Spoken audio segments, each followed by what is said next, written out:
perfect nostalgia and delusions of freedom. I think we ate the last apple in the Garden of Eden. All the masks are off and they don't even try. They know that you know that they know, and they don't even mind it. All the masks are off and they're getting lazy. They think you're so damn stupid. They think you're so damn crazy. Killing people from a distance in an instant at the insistence of a president with a black milk gun to his head for the fun that he had in the dark ages. Pages and pages and pages and pages. They thought they'd get away with it. The minimum wage is outraged with it. Gonna burn someone at the stake, recruit of the doom, oranges and grapes. Hold on to your vapes, kids. Icicles and alligators and blood traders and purveyors of strange behaviors and masqueraders and masked invaders and layers and layers and layers. Be good to your God and be good to your Bayer. Take your aspirin and your Roundup and say all of your prayers. All the masks are off and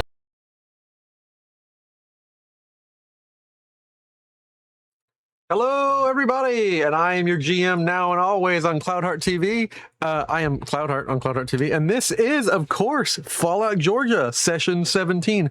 We're kicking right off into it, into some combat. Again, Elliot is not here, and I have notified her. She is doing delinquent behavior in our tabletop, but that's fine. We're gonna allow it. As the GM, I will say the phrase as if I am some egotistical judge. I'll allow it.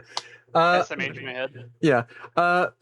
But anyways, let's go ahead and get on to the recap before we get right into capping knees. Before we get into the capping kneecap. Last time on Session 16, last time on Fallout Georgia, exiting the confusion and chaos that was the Vault 68, and not wishing to delay her only hope against the Blue Flu, as she was informed by the Swamp Father, Laura ventured northeast from the Highway I-75, trekking about 5 hours in the night, making it, still while there was no daylight, into the town of Covington. There, taking note of the strange vibe and feeling she got from the town, she pushed on. Laura found the 13 fairy rings on a hill where she was informed by the Swamp Father the thing she was looking for. In addition to a terrifying beast, a cryptid of the night that she had never seen before in her life.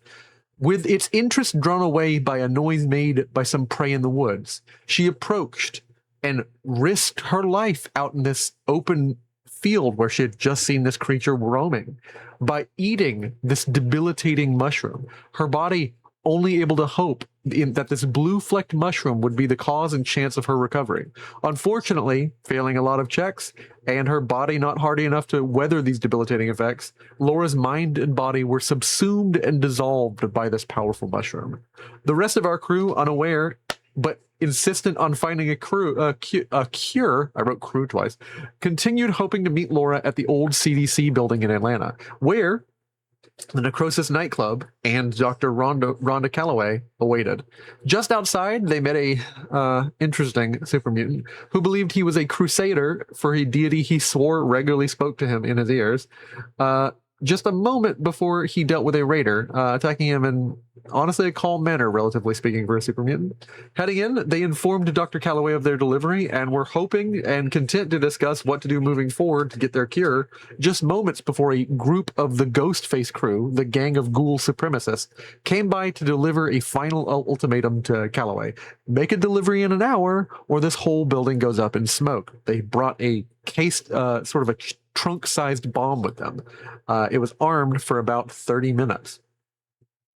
Or actually an hour. Tense and attempting to hide until just the right moment presented itself, our heroes are scattered across this room. Rex is stock still in his power armor, pretending to be a set piece. Elliot and our new super mutant crusader, Peter, are reenacting that gif. Who's that actor from that like blue dance dance club scene?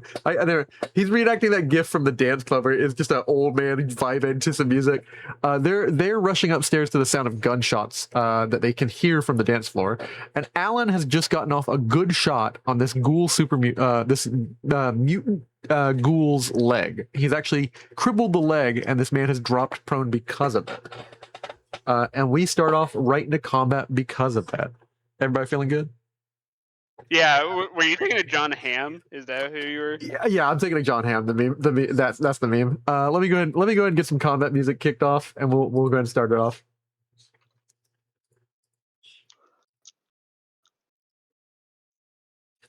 Do. Can't believe you called Don Draper an old man like that.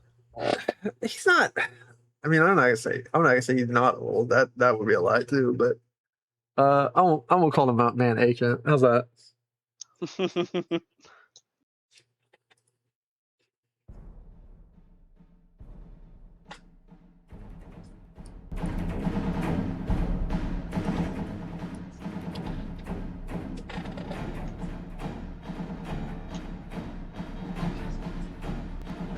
Let's do it. I think that's some good, about the good volume, you know. When we kicked off, all of our enemies have yet to roll their initiative.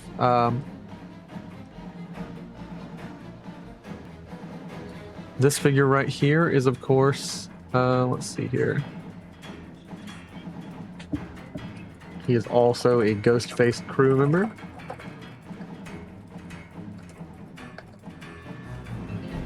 But I'm trying to figure out where our major figure that we're at. He is actually at the back of the turn order. You managed to get a good shot on him on the knee. He'll take his initiative last.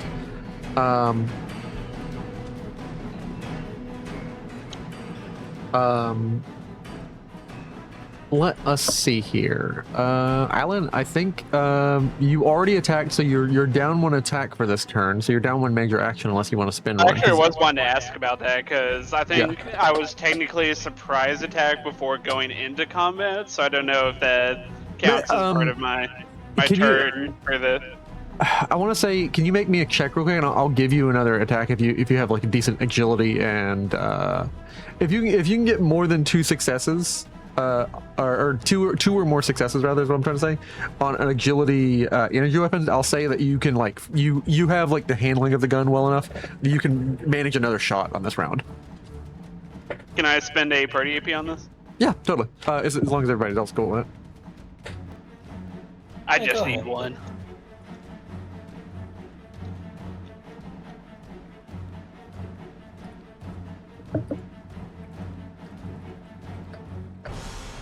And I'm gonna invoke Cautious Nature and Risk for the Biscuit and try to reroll that 14 to see if I can get the AP back. Oh, that was funny. Ooh, that was close though.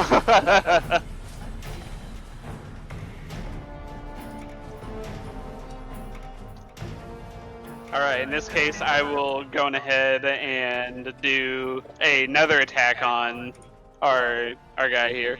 All right, let's do it. So, let's see. Remember that is a higher difficulty. So that first one, no, because this is your first attack in the round. So yeah, the first one was a surprise. This is your first attack. Yeah. And guys, don't forget to reset your luck points as well. Yeah, everybody get your luck points back. Don't worry about that. And I'll spend my minor action with an aim so I can have an extra attack roll on this. Sounds good to me.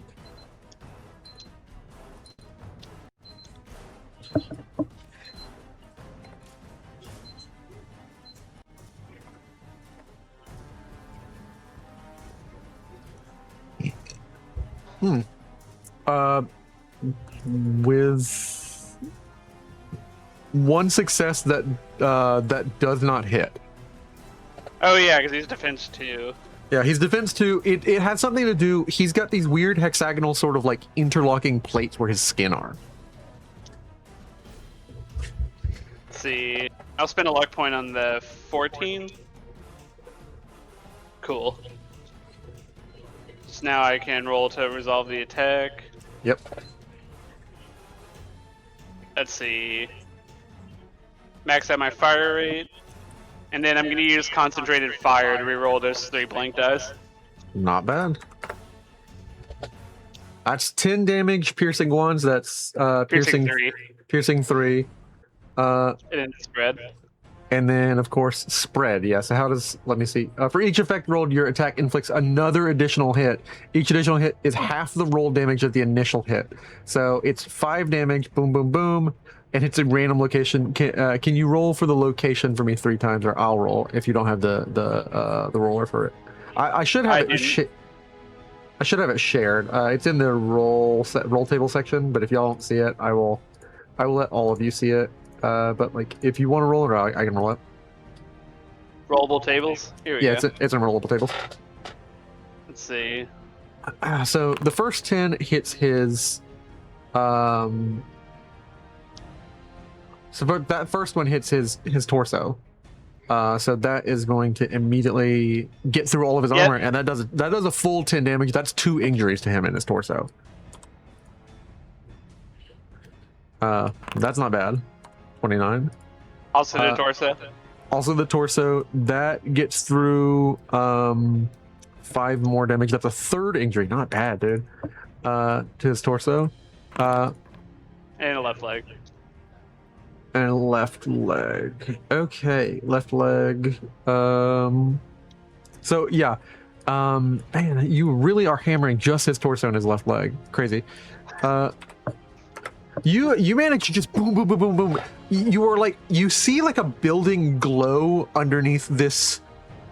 This guy gives you like a feeling of sort of like a tectonically sort of plated, like turtle ghoul. Like his voice and his eyes and a lot of his features and the way he carries himself is a ghoul, but his skin, now that you get a closer look at it, isn't like a weird grade element. It sort of looks like interlocking rock plates.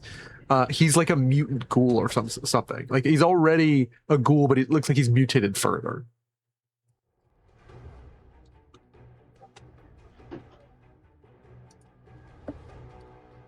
Oh boy. Yeah.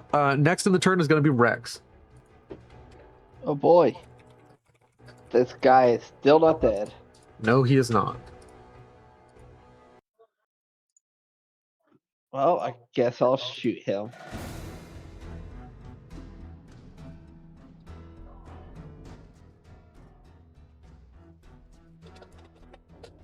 Huh, strange. I might have to reload Foundry. I can't seem to be actually move my token or interact with anything. Oh, because it wasn't your. It wasn't. That's moving because to... he's entombed inside of. It wasn't your turn. No, but I still can't move my token or do anything. Should it? Yeah, you should. You can't usually move your token outside of your turn in combat. Well, I couldn't even interact with anything. Oh, weird. Yeah, just reload.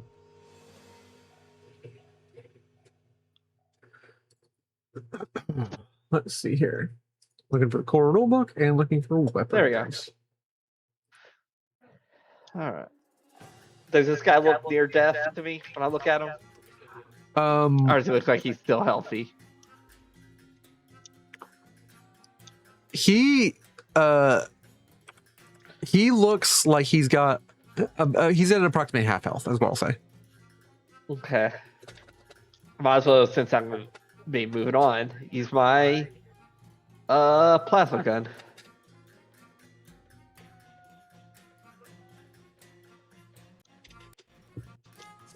Nice. Does that give us 2 AP? Why is this like a text box over my head? Did it do it for Alan? Because that might be an option you have selected. I don't know. I feel like my Foundry always likes to do weird stuff. I don't like it. Okay. I can't fix it on my end, dude. All right. I'll reroll 3. All right. That is, of course, vicious, which already calculates the damage for us. That means we're doing 11 damage. Of course, you were hitting his left arm, and you did get 4 successes, so you get 2 back. And that does 11 damage to, again, his left arm, man. Or no, this is his left arm, so nice. You cripple his left arm as well. This guy's not doing great. Left arm, left leg crippled. His whole left side not doing great. Of course, that was 11 damage, so yeah. Right. And I'm going to spend an AP. Yep. And attack him again. It's only 1 AP to attack again, right?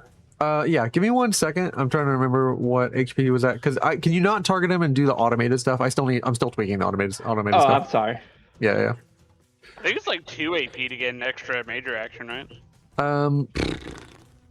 He was at 19, minus 11, or minus 11, of course, and then you have to mitigate by the armor. So it was mitigated by 3. So it was only 8 damage. So it should he's at okay, cool. He had 2 more 200 HP. That's why the automation still isn't doing some of the mitigation calculation. All right. So was it 1 AP to do a second attack or 2? It is 2 AP to do a major. plus 1 difficulty unless you've got the perk for it. Yeah, I got the perk. Yeah, so it's still 2 AP, but it doesn't increase the difficulty. Yeah, I got that back. I don't know why it's doing that in front of you. You might want to check your core Foundry settings. It goes into settings and then goes to core, and I think it's enable chat bubbles. You can turn that off. Settings, game settings. Yeah, core game settings. I've got that on too. Interesting. I think well, that makes the bubble show up, but like I can also turn it off for this and for the stream, so that'll stop happening. So let me go ahead and do that real quick.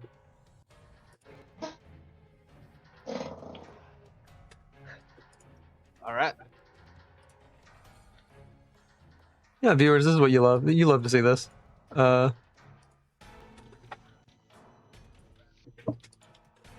I wanted technical difficulties, I watch the show. I watched the show, yeah. All right. With a second attack at a higher difficulty, that second one definitely hits. So you fill back up on AP. You have 1 floating if you want to spend 1. And you do 8 damage. 8 mitigated by 3 is still an injury to, again, his left arm. Man, that's 3 injuries. 2 more and you'd lock that arm off. Dang, he's still up. This guy was super tanky. Yeah, it's 5 damage, so he is, he is still up. He looks I'll furious. reroll some dice. I'll reroll. See if I can kill Yeah. him. Nope. Wow. Yeah, no damage. The dice say no. I'm saying I'll go with the dice. Yeah, no dice. That is now the Ghostface crew. So let's see where I'm at. Who am I firing on? He immediately calls in, the rest of you get in here now. We have a threat. And he looks deeply injured. Like he kind of bellows that out through like a lot of blood in his chest. It looks like you've caused some sort of internal bleeding, and he's like coughing blood out as he says this. He looks severely surprised that you've hurt him at all. The rest of them, of course, come running. Like they, let me see their movement. How much movement they got? He's hemorrhaging. He's hemorrhaging. Yeah.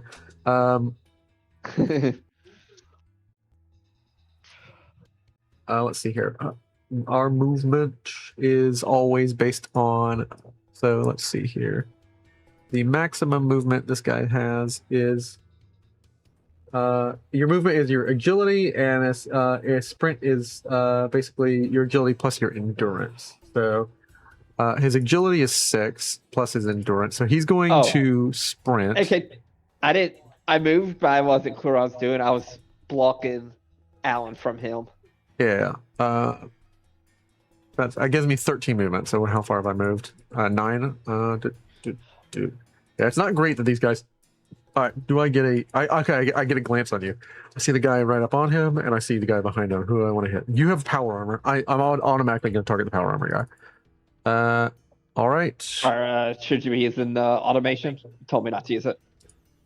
Yeah, you're right. Thank you. And of course, I have a muzzled submachine gun.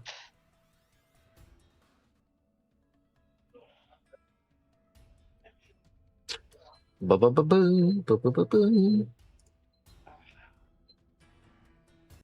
if only I had that perk where I could shoot my I'm assuming it's the perk in this system where you can shoot your fusion core out as like a mini bomb. Alright. I'm going to add damage, but first I need to actually see if I hit you. What's your defense? Does the power armor give me more defense? No, it does not. Then it's just 1. Just 1. Okay.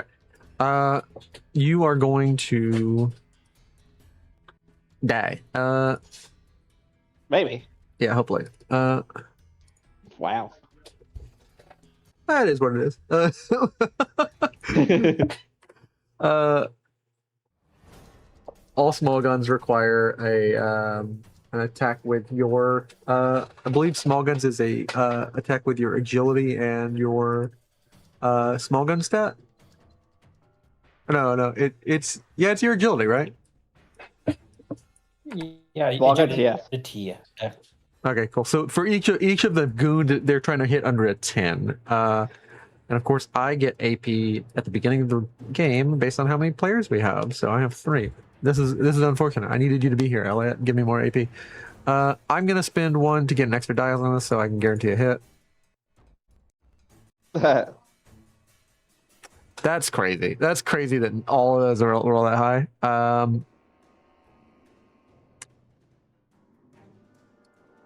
I'll come to terms with it. Yeah. That's my first guy. Does sprints and does no damage. Cool. I assume if you just clink off my armor. Yeah, let me Things see how came in at weird angles. far this guy gets. That's his agility, and he's gonna sprint and try and get around here. And I will Sprint uses endurance, right? Yeah, endurance. And then I can get up in here, so I'm not in the way of the other guy. And I'm going to again, target the. I'm gonna target the power armor guy. Yeah, it just Stop makes sense. targeting me. And then don't actually target me. Automation. I'm going to try and hit you, and I'll spend another dice again because clearly I need them.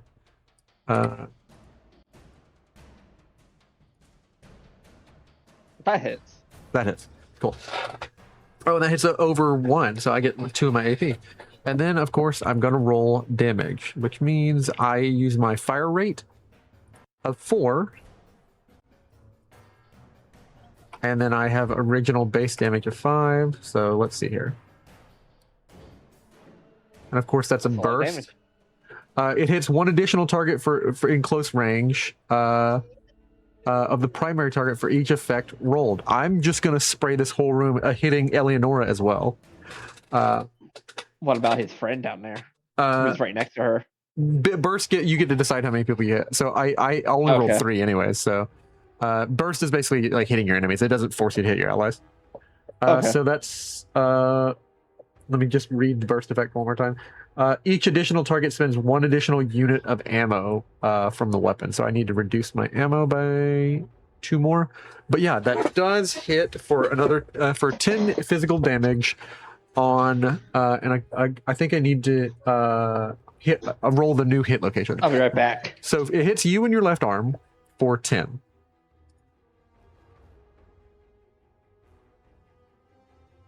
It hits you, Alan, and her. So Alan is going to be first. Alan hits you in your torso, and it hits Eleonora in her right arm. Eleonora is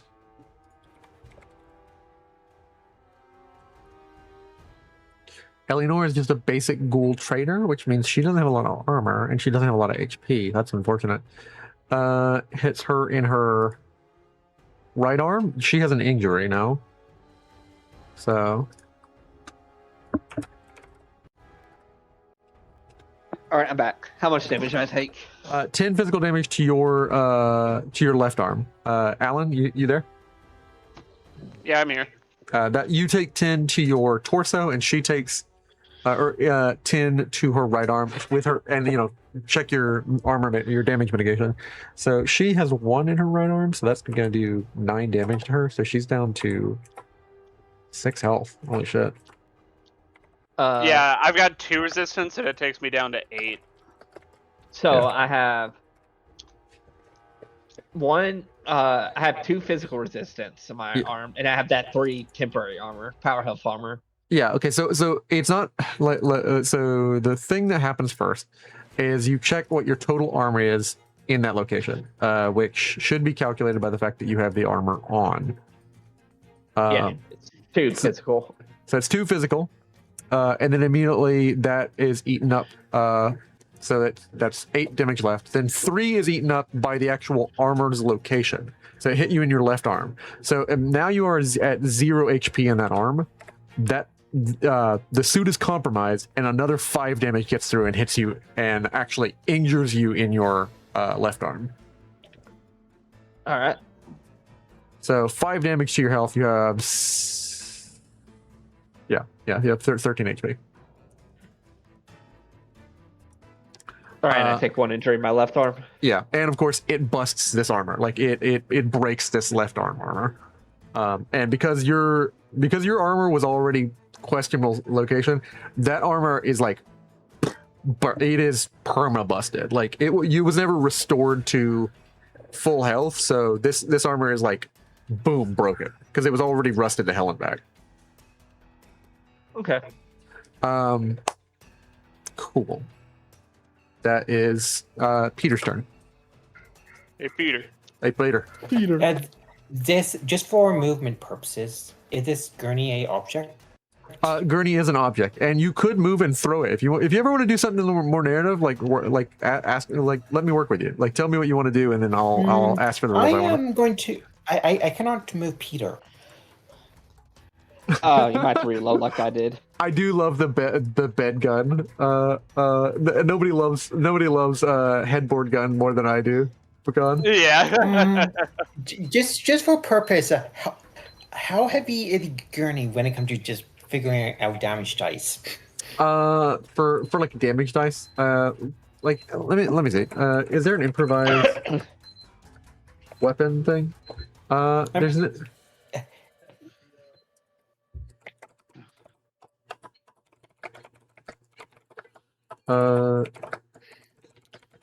It's a big not a big object, so probably wouldn't be that big. Yeah, I'm trying to see here.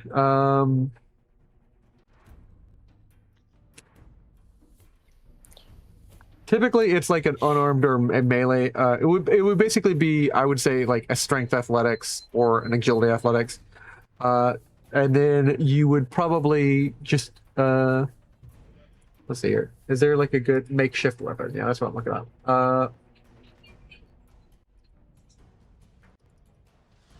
I'm trying to find like a good improvised weapon. Peter like to push the gurney to hurt this ghoul, potentially making them fall prone or not be much of a threat. Yeah. So it would just be pushing it using pure strength. So I guess athletics and strengths. There is the improvised weapon of like the rod. So let me see. Yeah, it is only like two damage and not a whole lot.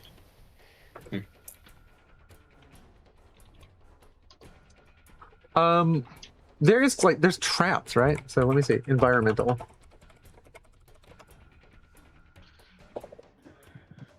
That's an easy way to like figure it out. Just find like what the traps do. And not to bog my turn down too much. Just let's just do the handiwork damage dice. If this does actually do any damage potentially to the school. Okay.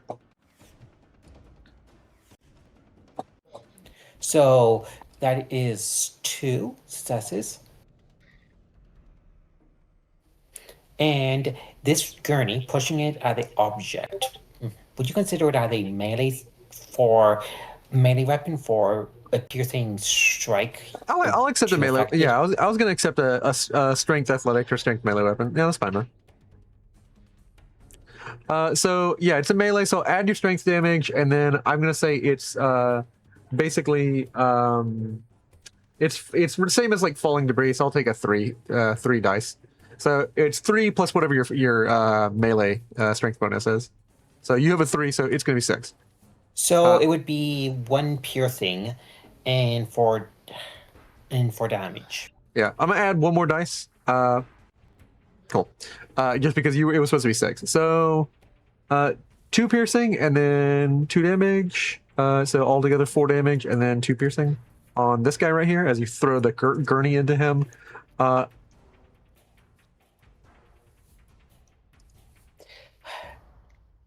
Batman cannot hurt Peter friends. Do not hurt Peter, friend.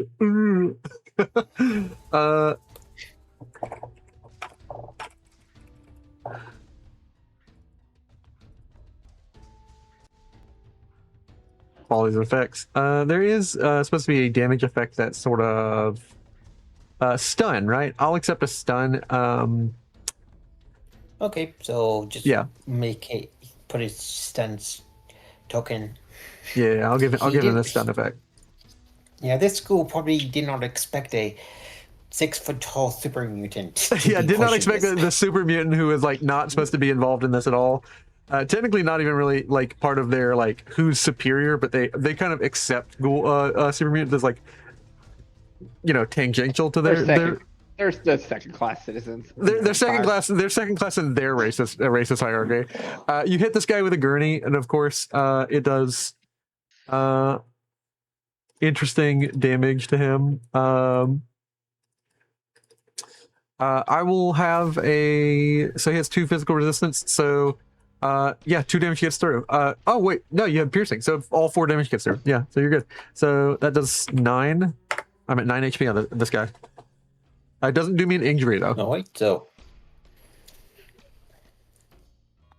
Alright, so turnover. Turnover, yeah. All right. In that case, it is time for the big guy. Boss, go ahead and go easy on him. He looks at the guy like he's like shooting daggers. Looks over to you and just runs at you and attempts to like bear hug you with this like with strength you did not expect from him. This is a bigger in terms of like ghouls figure, and he's already got this weird mutant, and you realize he has like mutant strength. He's going to attempt to bear hug you and like crush you within your power armor. Okay, me. I didn't know who you're talking about. Yeah, and I'm gonna go ahead and I'm gonna roll my d20 roller. So that's gonna be 8 for strength, and it's a melee attack, and he definitely has that tagged. Is he getting penalties since he is trying to crush through what's the Power armor? well, I was gonna say hydraulics, but yeah. Yep. Is this contested at all? What he's doing? No, because it's just an attack. It's just an attack. Okay, I didn't know if it's grappling or not. I mean, you like it like. I get the flavor of it, but like you already have the benefits of the power armor protecting you. So he would normally just be running up to you and like bear hugging you, sans no armor. So Okay, I just thought he was like grappling me, so I didn't know. yeah, no, he's not trying to grapple you. He's trying to crush you. And then he'll let go if it doesn't seem to be going anywhere. I'm gonna spend 1 AP and I'm gonna try and roll 3 dice. And of course I can spend AP if I hit because this is a melee attack, so to increase the damage. Nice, it hits. I also hit over what I was looking for in defense. And of course here is the damage.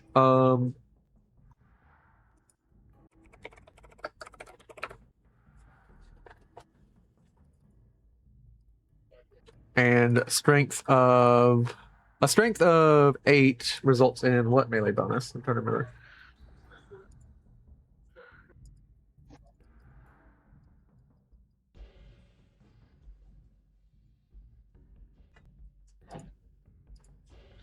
See, I might not even need a reason for Rex to leave. He might leave this life.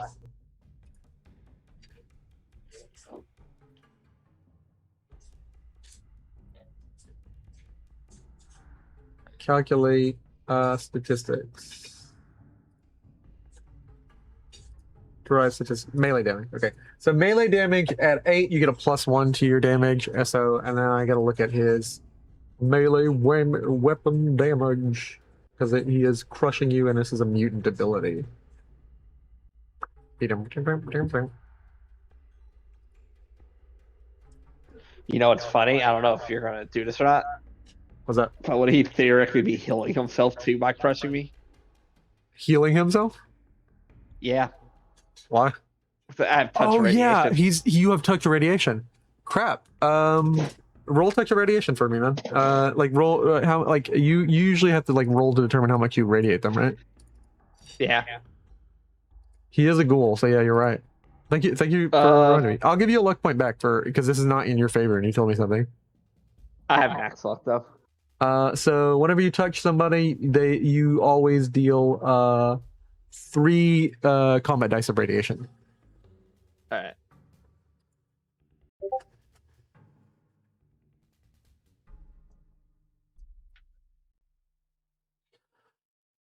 All right.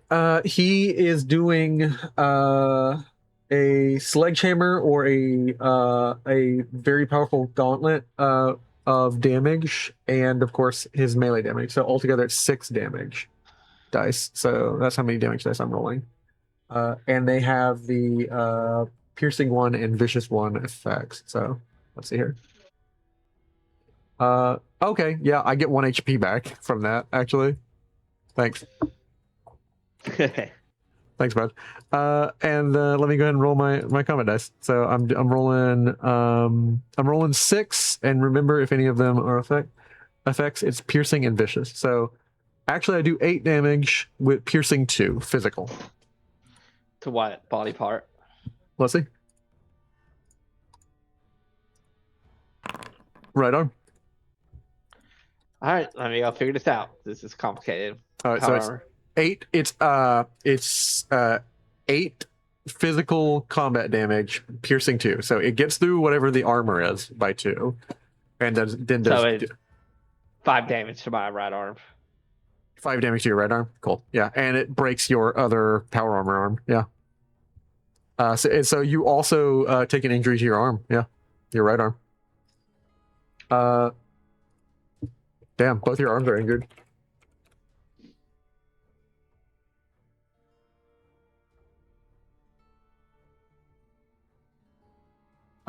Critical hits and injuries. So when it's an arm, you drop any object held in that hand and the arm is broken or otherwise unable to move. You cannot perform actions using that arm.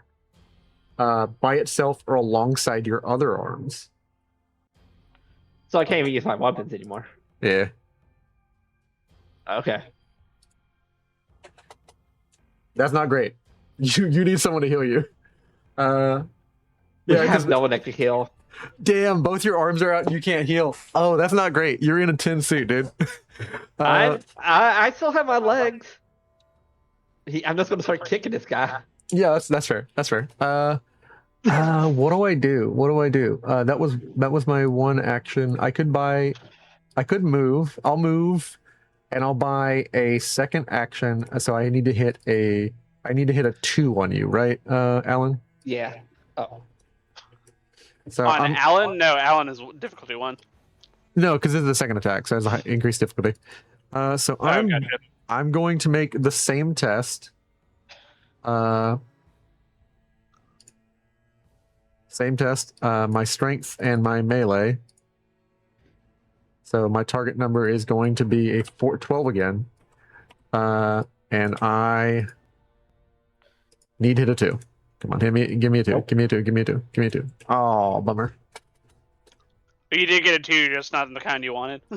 Yeah, that's okay. So I don't get the second attack off. You manage to just kind of freak out over atop the gurney and keep running away. I do have. And it's been too long. Oops. I imagine Alan rolls off the back of the gurney and lands behind it here to dodge. Yeah.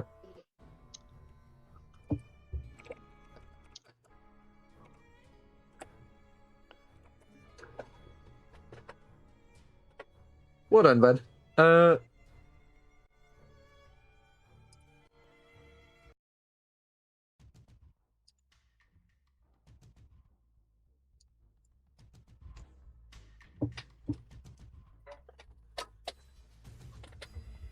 All right. In that case, let's hit some music.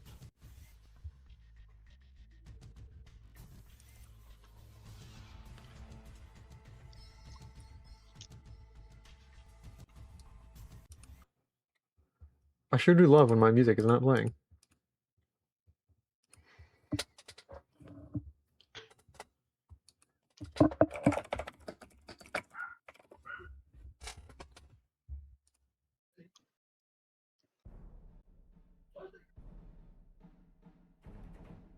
All right. That means my turn is over. It's up to you, Alan.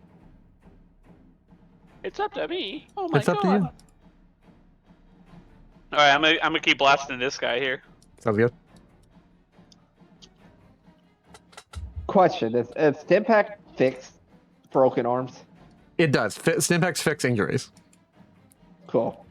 One So, Stimpack will fix my injuries.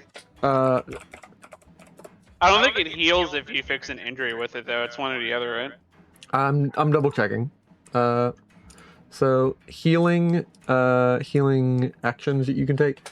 First aid, I believe a chem, like a stim pack. Using stim packs would take chem, you inject it and receive an instant result. Your character immediately recovers 4 HP or treats 1 injury. Yeah.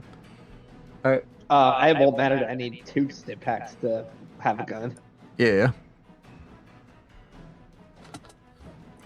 That's Alright, do you not guys good. mind if I spend a party AP to... Sure.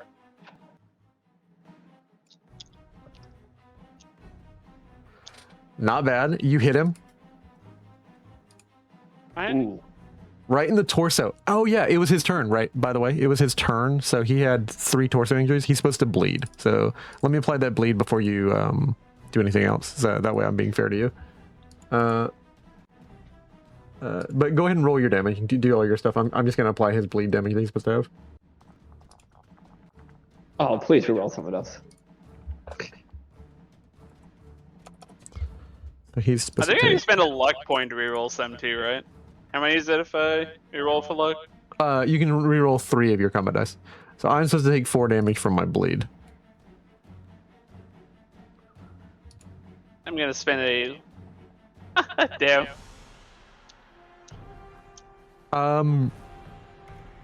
With the bleed applied and the fact that you did 4 piercing, which ignores his armor completely, and spread, how do you want to do this? As your gun just chunks this armored dude.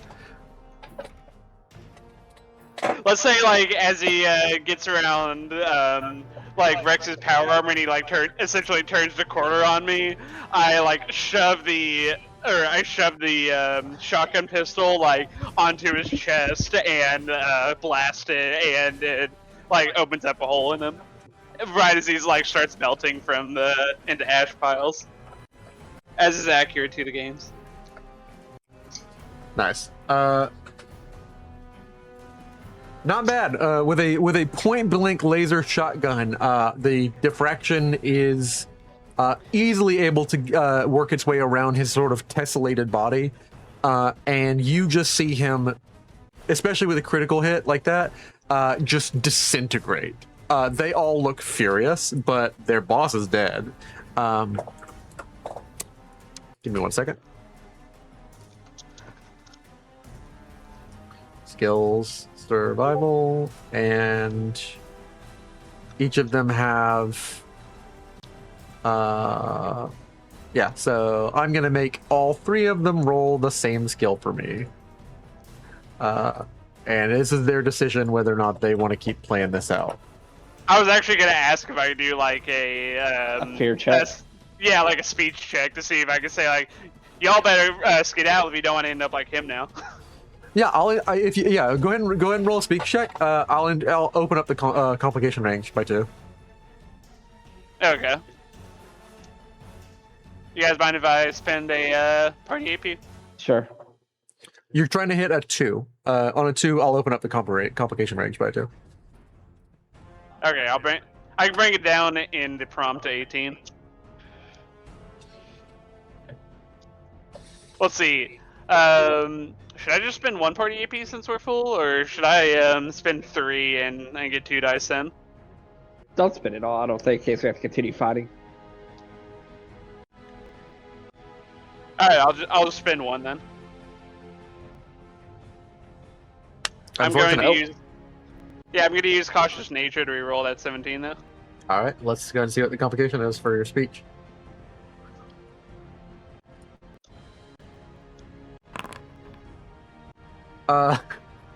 What do you say? Oh yeah, we'll come in. What do you say to them exactly? Oh, what I said was, y'all better skedaddle if you don't want to end up like him and point to the ash pile. But maybe it's like, since the ash pile is behind the power armor, they think I'm pointing to the rust bucket. Yeah. Because they don't understand, they figure you're just threatening to like break their arms. I'll just roll once. Let me see something. Yeah, no, they decide that they don't want smoke. They've seen that you've gotten rid of Peric, their mutant ghoul leader, and you still gonna have to figure out the fucking bomb. Like and like they blow past. Can you do anything on your turn, Rex? I'm gonna pass the turn to you. We'll have them resolve what happens when it gets past your turn. But are you able to do anything? Sure, I'll kick this guy. See if I can maybe restrain him by stepping on him. Yeah. How do I roll unarmed? I never had to use a melee attack. It's not under weapons. Do I just roll You're supposed to add a melee attack, so I'll go and add it to you. It's called unarmed Okay. strike. Unarmed strike. Here you go. Cool. It counts as your kick or your punch. You can always unarmed strike if your hands are full. Yeah, you hit this guy. You power armor kick him. Alright. He has 2 physical resistance in his legs, or wherever you decide. Yeah, you kicked him in his leg. Makes sense. So roll your damage. Oh, I didn't mean to do that. Actually, it's my turn, because I do get a +3 damage, melee damage, I think. Does that get included as this attack?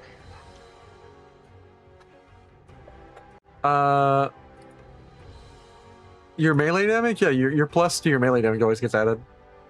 I think it's always getting added. So the unarmed strike by its base is always 2, so it's already getting added. Okay. So 3. So you only do 1 damage to him. Am I able to knock him down? No, because that would have to be like a effect on your weapon. Well, okay. I mentioned doing that, and you said okay. I was saying it's okay to kick him, not that you just have an effect on your Okay. unarmed strike. Am I able to use a grenade at all, anyway? No, unless you can open and throw a pinned grenade with your mouth. He is a military guy. But he's got a helmet on. I'm gonna open the complication range by 3. Sure, let's do it. Okay, cool. I'm gonna be targeting the guy in the back. All right. So when you go to roll your grenade, and you click on your grenade, and you decide, and it asks you for the roll, type 17 into the complication.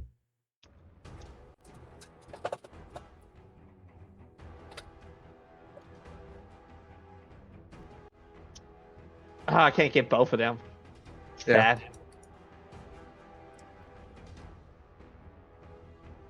It's truly insane that he's doing this. But I tell him like, oh, this is the mouth grenade thing. Oh, That's not good. Didn't even Probably need to open wrong, up that bro. complication range. Well, that doesn't get rid of the complication. but- I know, but I still succeeded in throwing it. Whatever's gonna happen next. You didn't even need to open it. Yeah, you didn't even need to open that up. I rolled 20.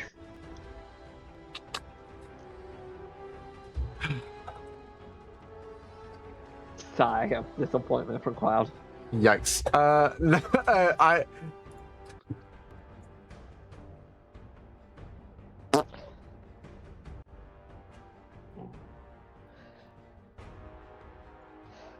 wait, that's a blast and in that area there? That's not good for anyone. Yeah. Huh? Oh, just figuring out the size of the blast in the area if it does go off. Equipment, explosives.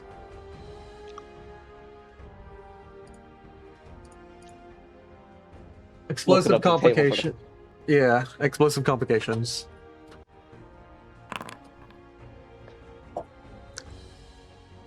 Well, luckily you don't hit. half damage. Luckily you don't hit yourself. But see, this is your second attack this turn, right? Uh huh. Okay, What's you that did mean? hit it. Okay, You did that's hit good. it one success. So you do actually I get hit the 2 grenade. success. You hit 2 successes. You do actually get the Yeah. grenade. Well, you can't re-roll complications. Well, we've always done that. It's just it keeps the complication. Yeah. All right, fine.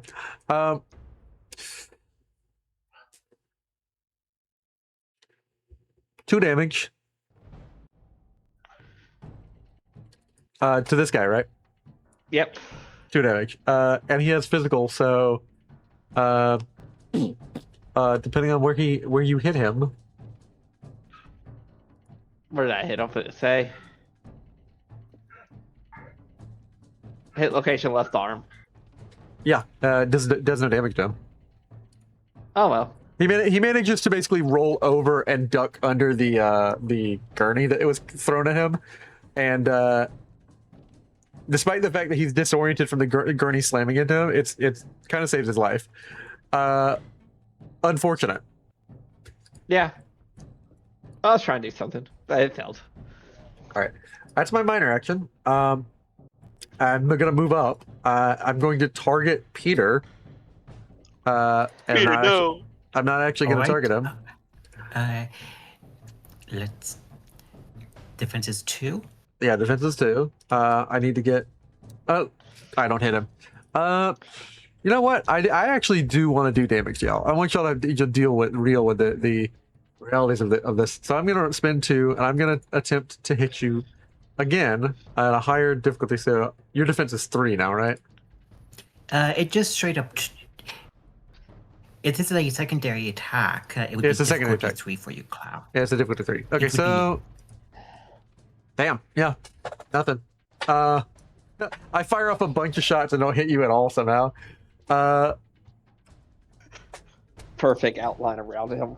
Perfect outline around him. This guy is stunned, and I don't have any AP to buy anything, so he's just kind of shell shocked and really wants to get out of this room because he's been threatened by a little guy who just killed his boss. A grenade is being thrown by a guy who somehow managed to throw a grenade with his mouth. And a big super unit is throwing a gurney at him. Jimmy, give me a mag dump with nothing. Nothing? Nothing? Peter, it's your turn. Look, Peter is going to be nice. And I have to reload Foundry again.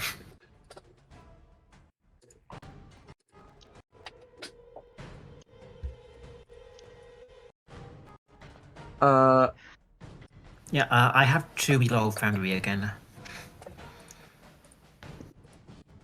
Gotta love Foundry. I'm not saying you couldn't have done what you just did. I want you to realize how stupid it is that you threw a grenade with your mouth. I want you to explain to me as a person how that is possible. Because I'll He used his accept tongue it. to pull the pin. This person being stunned. Can Yeah. I safely just throw them at over here and issue a command? Leave. Yeah. Right. If you hit the guy with the other guy, they'll both just leave. So This is a strength unarmed check. yes, strength and unarmed. Yeah. All I'm just going to say is Rex is very skilled with his tongue, I guess. I will use That's a yikes. two luck to reroll this, but it's up to complication. Yeah. So yeah, it would just be what the complication. Since Throw this them is at me throwing, I'm going to instead. use the throwing complication. The trick is all on the wrist, and apparently yours is cramping. Your attack hits a random player character or valuable Oh, person I was right. near He you. hits me. There's 4 significant people in here. Let's see how badly this throw is. 1, 2, 3, 4. Okay, cool. Yeah, there's a barrier here. Is that me or is that Alan? Well, that's you. I knew it. I was counting from left to right. I was gonna say you either hit Eleonora, Alan, you, or Rhonda. Amazing, nice throw. You somehow kind of budgie it. You figure like grabbing him and like rotating him, but he kind of moves out of your way, and you just kind of like in the rotation, just fling him at at Rex. Can you roll? I can see now why Rex is leaving this group. He is taking a lot of shit from them right now. What's that supposed to mean? It's 6 damage with a stun property because you're throwing someone again. Wait, does that kill me? No. 6 damage with a stun property, bud. Who me? Oh. So where's it hitting me though? Oh, No, he's gonna roll damage first, and we'll see the hit location. Oh, okay. If you need to know how to roll that, it's just do the d6 roller and just type in 6. where are the D6 for? Oh, I can link it in the chat. Do you know where the roll tables are, or the macros are rather? You should be able. You should be able to see this macro. I'll link it in the chat, but you can drag this to your macro bar.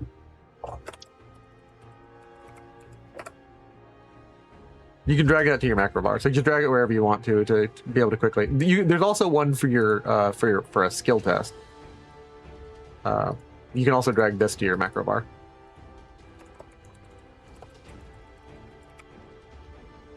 In case y'all ever want to do that.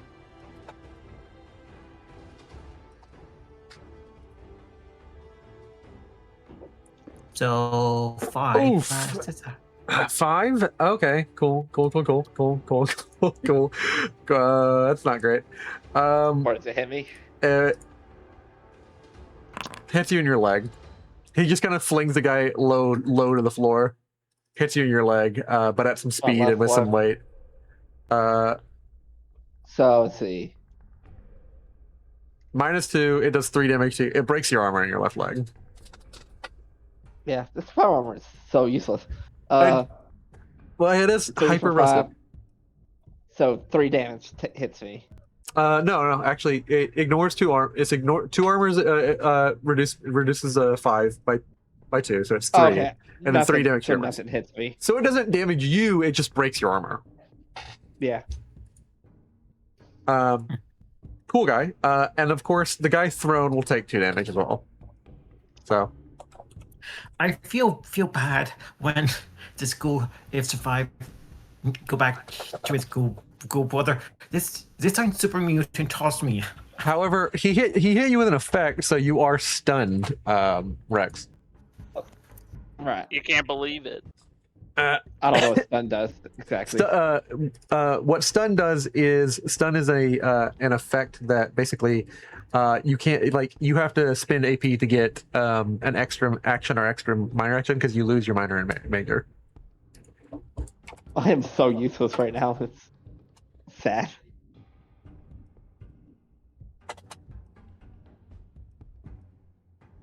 Well, now I can't even. I don't want to kick him now because then I'll start healing him too. Yeah. Well, it's a hit on my right leg, I guess. My guy that was useful is dead, and of course our reigning energy shotgun man is on the scene. The whole nature of this combat is unhinged.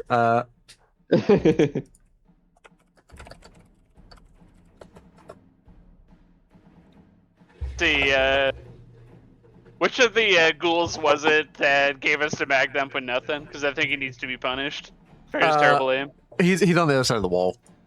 Ah, damn. Vibe check his ass. Vibe check. If only. I wanted to. How do you pull out the whole clip of a submachine gun and don't hit me? Oh! Now here's a badass moment. Yeah. This is like a office barrier, right? It's not like a solid wall. It's just like a very thin wood wall. Are you gonna try and shoot him through the wall? You know, he's Yeah, directly opposite you. Can I go like Yeah. John Wick, like pinpointing where I'm hearing the terrible mag dump and try to dump it through the fucking wall? Well, You have and the wall you're hiding behind. Do you have a ballistic gun or a laser weapon? Oh, it's a laser gun. That wouldn't work. You Shit, can I just try- melt you- the wall. I will accept a sort of strength athletics roll or strength unarmed And There's usually one strength. That was immediately up to table before. yeah. Sorry, dude. Like, Oh, well. because basically with a laser weapon, you'd basically be burning through this wood, but you wouldn't really be like Yeah. piercing it with bullets.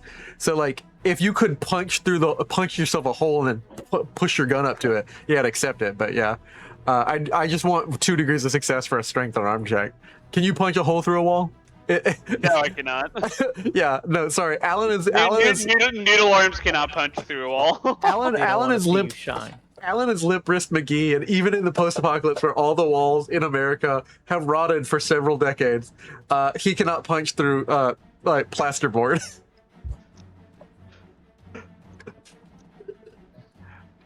Amazing. Alright. So he's dead. He's I'm dead, yeah. going to try to hit this guy next, I guess. Yeah. See if I can finish him off.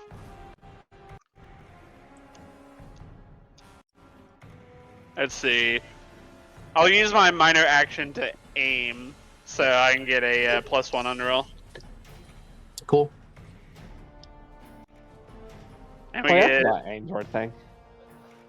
2 Yeah. AP back. 2 AP back. And then I'll spend 1 fire rate on this, and then concentrated fire to reroll 3 of those. Not bad. On this guy right here. Yeah. Okay. Piercing 3, so that ignores his armor completely, and 5 damage.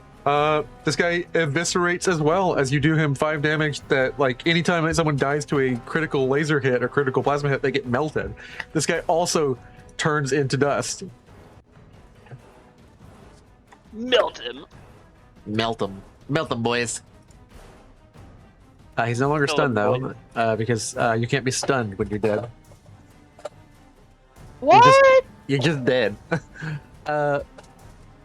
You going for any extra actions or no? No, Alan and Alan's turn. Cool. Rex, both your arms are broken. You're stunned. If you want an action, you have to spend a major. You have to spend 2 AP for it. Probably just skip my turn. I'm kind of just useless. Entirely acceptable. Cool. This guy gonna go Dead. target Peter. Peter. We're not gonna stop doing that, are we? No, Where no. are I mean, this is never. Yeah. What you've done is introduce something that You said the never thing. gets disappeared. Does that hit you? What are you doing, Peter? No. Damn it! You have such high strength and agility. Yeah. Yeah, I need I can't spend anything more for an action. So, yikes.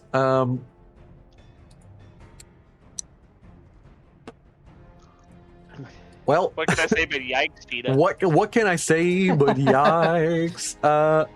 Yeah, that's my turn with that guy. Peter let's- can't keep getting away with it, boys.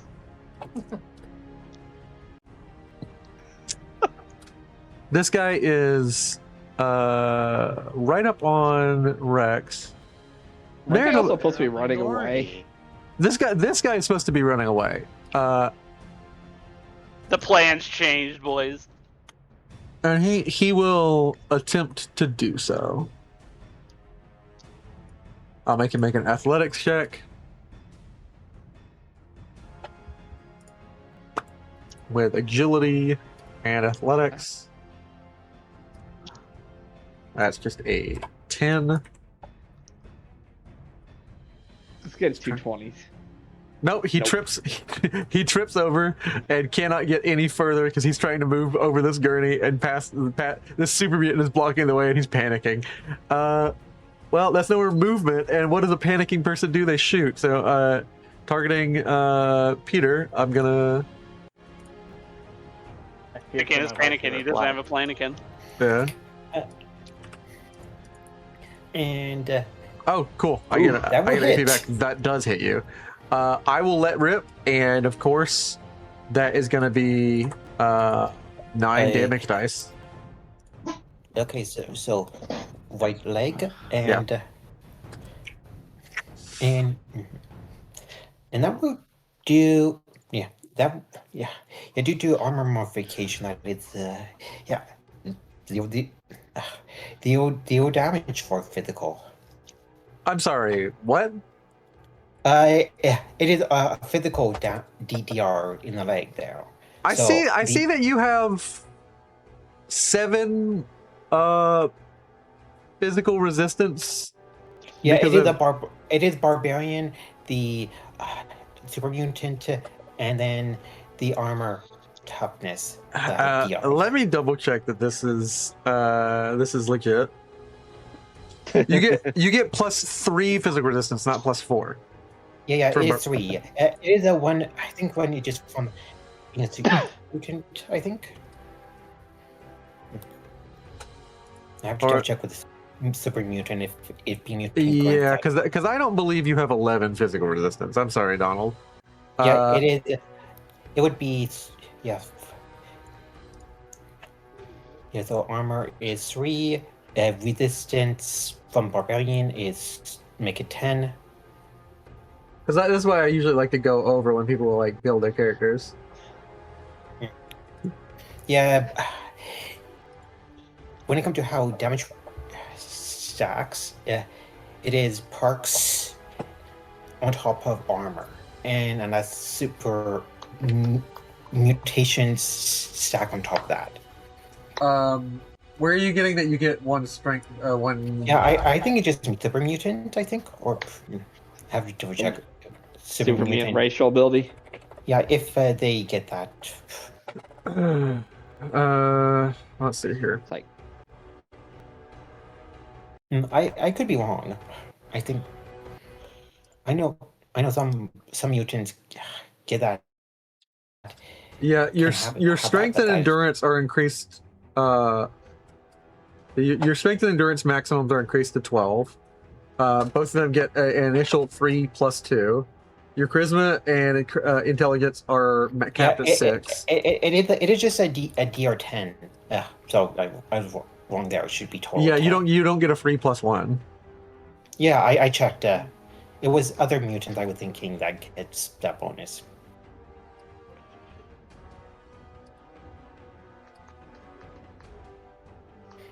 Yeah. So yeah. So it would just be that just negated just through armor alone. Yeah. so you get damage resistance 10. So Yeah, you barbarian. Due to high strength, I get 3 physical DR. that's the other thing I'm trying to see. Would he be able to get this armor with 700 caps starting off? Yeah. It is. With the 700 caps total. Yeah, would be within range. It's within rarity range, so yeah. This is kind of like what happened in the Elder Scrolls game, though, Cloud. Well, yeah, that's what I'm trying to double check that he actually could get that because I don't actually believe that. Like, I'm fine. I just want to make sure because like this is a lot of physical resistance. Yeah, it is just very Raider armor is rarity 2 and could purchase up to that though.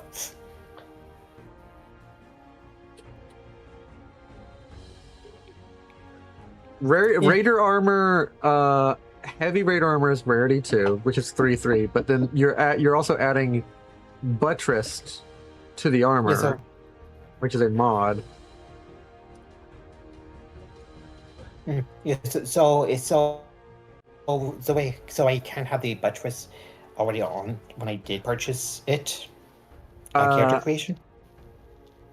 Then if it's can't have that, then it just takes sweet damage then. Yeah.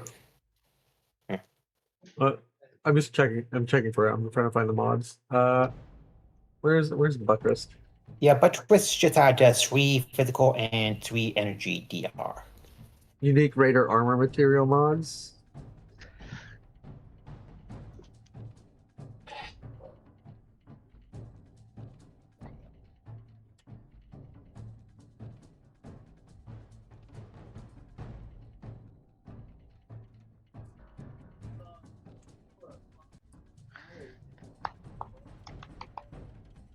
Uh,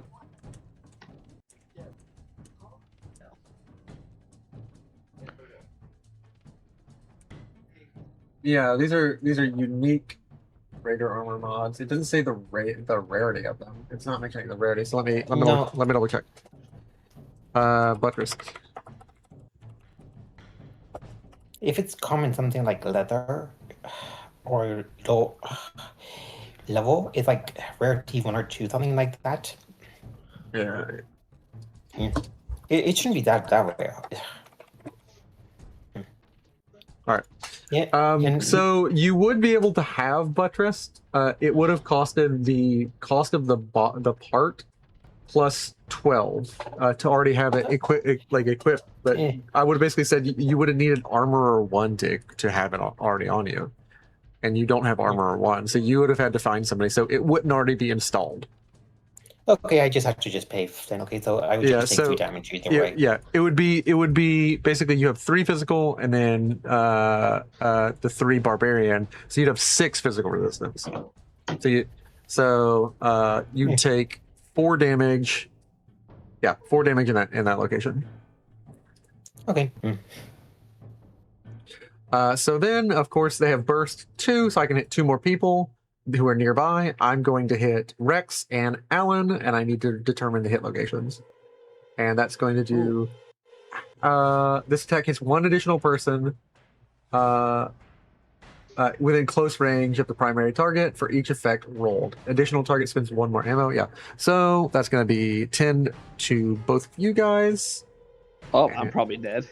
So let's see here. Torso for our left guy, left leg for our other guy. So torso Who got for the Alan. left leg? Torso for Alan, left leg for you. Oh, I'm dead.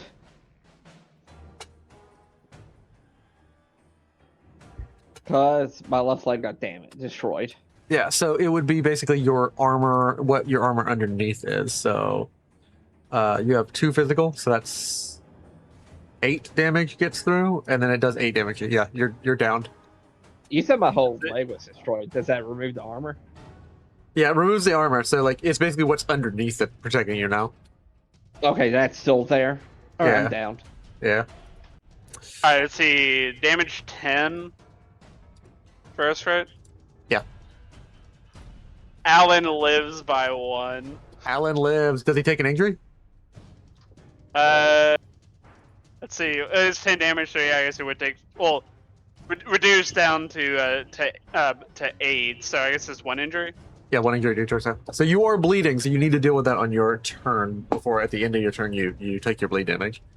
But Well, that- actually, Oh, it procs at the beginning though, because that's what happened to the other guys. So Alan would go down immediately. Fuck. Have I been bleeding this whole time too? no, because you don't have a torso injury. Oh, okay. It's at the end of each of your turns. The bleed happens at the end. Peter, your turn.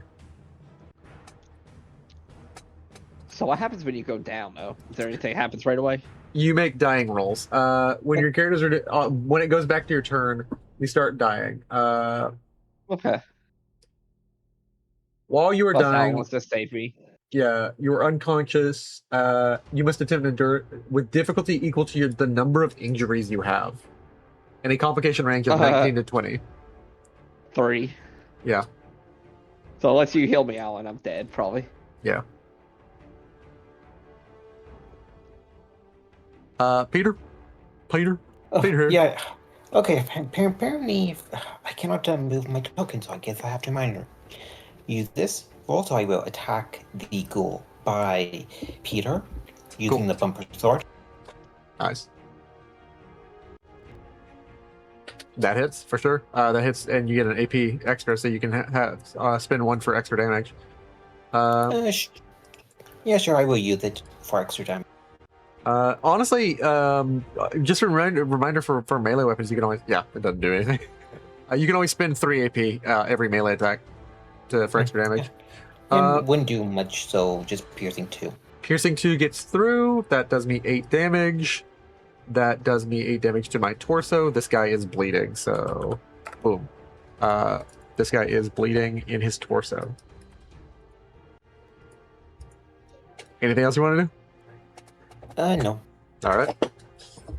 Alan, it goes to you. Sorry.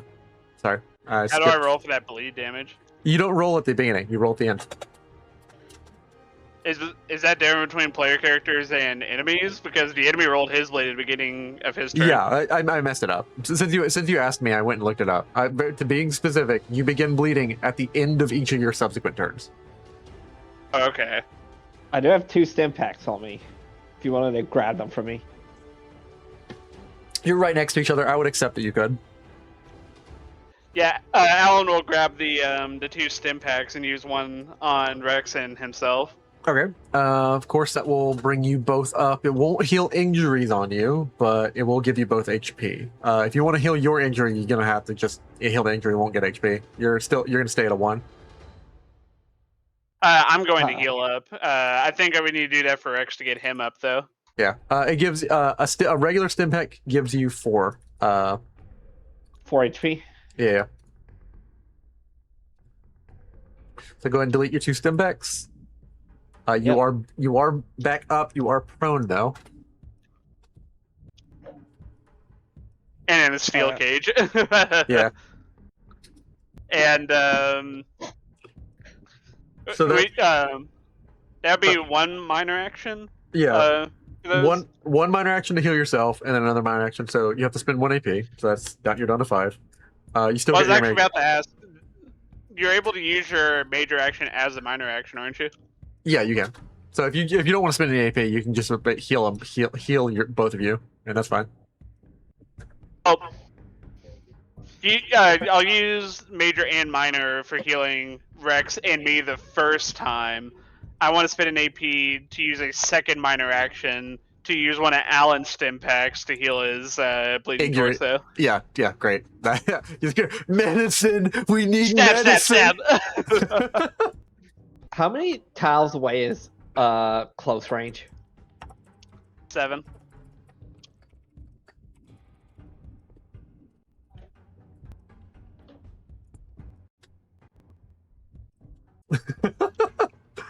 Yeah. You're in close range, but don't worry. No, you don't know what I'm doing. Yeah, I don't. I'm trying to get out of close range of this guy. Is that possible? I guess if I go way here on this back wall. You have to go through the wall. If I'm on that back wall, would I be out of close range with that guy? Yes. Okay.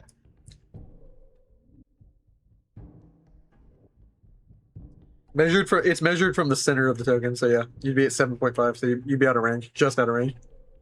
Cool, that's what I want. Why are you trying to get out of range with them? I have a stim pack diffuser. Oh, okay, cool. There. And I like to heal all my allies and not the ghoul over there.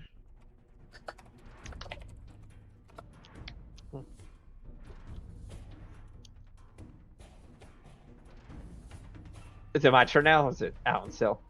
I believe that Alan's is over, but you might be misunderstanding what a stim pack diffuser is. Do I? Yeah. Heals 4 HP to all within close range.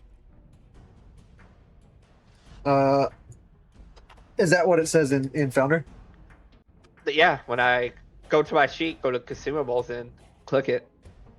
This delivery mechanism allows the contents of a super stim pack to be dispersed within an aerosol cloud, providing a burst of medicinal vapor over a small area. Yeah. When deployed using interact minor action, it produces a cloud which immediately heals 4 HP on everyone other than robots within close range. Yeah. So it's basically it delivers super stim packs to the whole party. Well, it says everyone, like indicating that would also technically heal enemies. Yeah. Too. Yeah. It says 4 HP to all within close range. Yeah, that's in Foundry. Like in the rule book, it is a diffuser for super stim packs. So I can do it and it'll just heal everyone, all my allies. Do you have a super stim pack? Huh? A super stim pack is different from a stim pack. Okay, but I'm talking about the stim pack diffuser. The stim pack diffuser requires a super stim pack. It doesn't work for regular stim packs. Oh, I thought it was just something different. Okay. Yeah, you're looking at the rule. You're looking at the rule, the description in Foundry, which isn't the copy pasted from the book. Well, no, the description on stim pack diffuser here in Foundry does say that. That's where I'm pulling it from. What's I'm saying? Not more. He's looking at the description from Foundry, not from the book. This is the description from the book.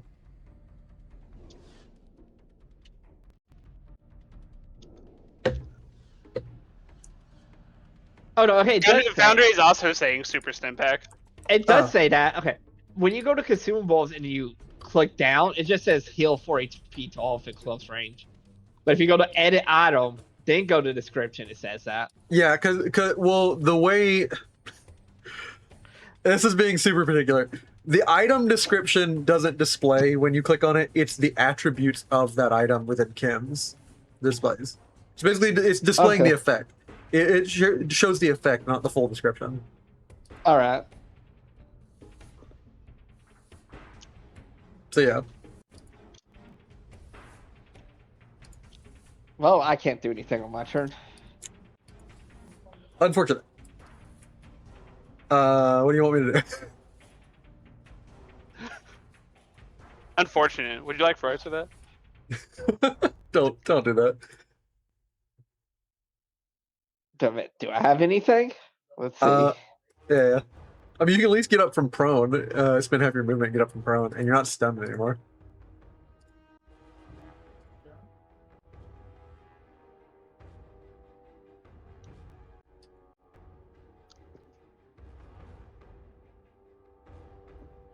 I have antibiotics.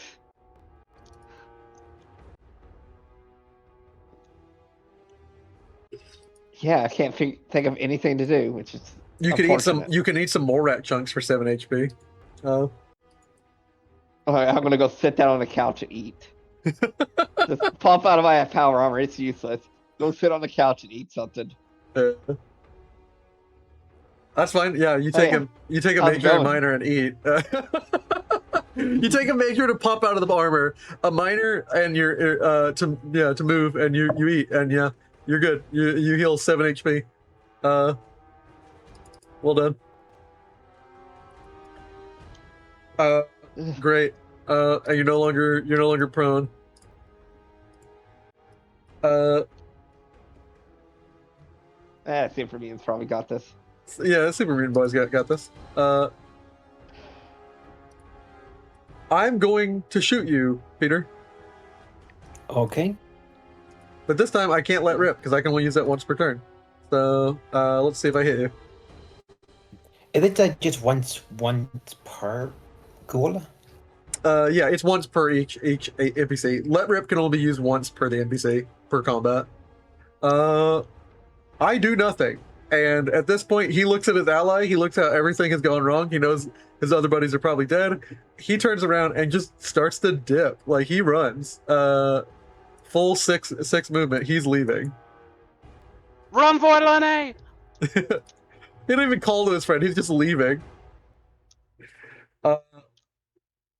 This guy again will have to make another agility athletics test. So he's just trying to hit a 10.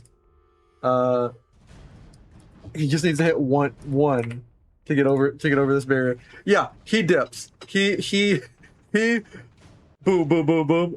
He'll make his check, and he Fuck this is shit, I'm sprinting. He is sprinting to the door. I will say, unless you all want to chase them and kill them before they get out, I'll let them get to the edge of the map if you want them to. But they're Sure. leaving. Peter is not a monster to kill fleeing enemies. That is very dishonorable. All right. Only and ones that are being rowdy in front of him. Look, Right.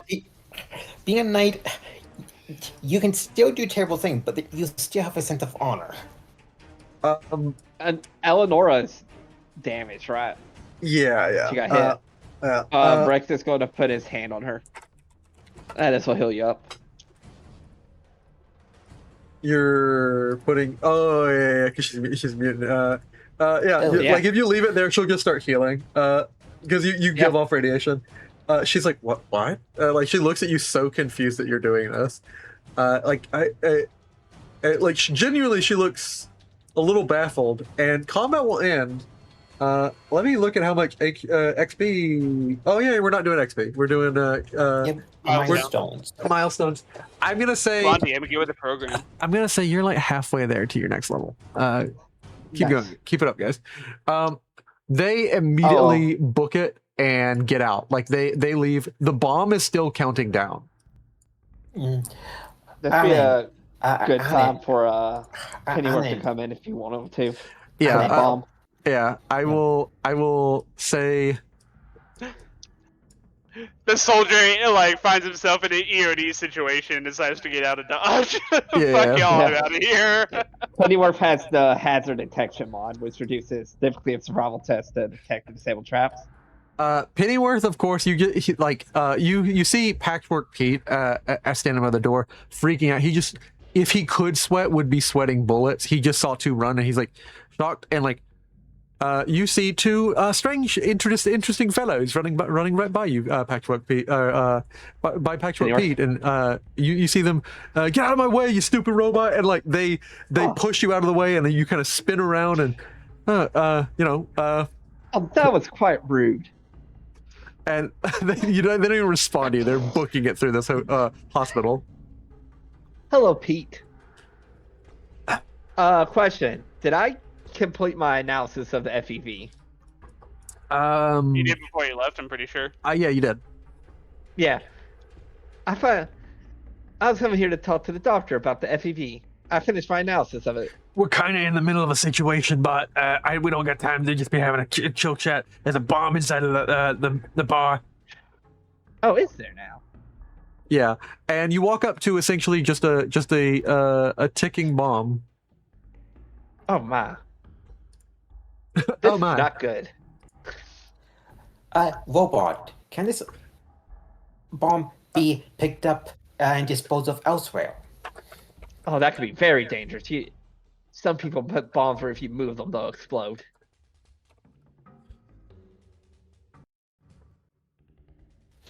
Can you disarm this bomb? What would be the check for that? Would that be explosives? Something? A perception explosives to disable it? It would be a perception or intelligence explosives. Perception is usually used for arming or using explosives. I would say it's also acceptable to like basically like try and roll Oh, it they're back, both but 10 for me. yeah. So, does my one thing give me reduced difficulty hazard detection mod?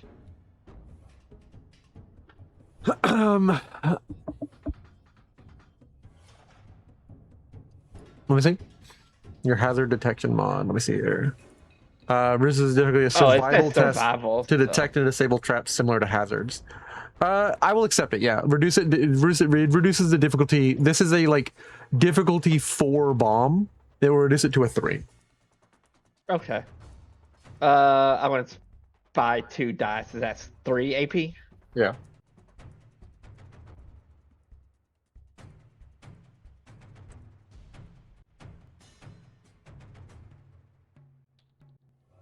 Oh, perfect. Not bad.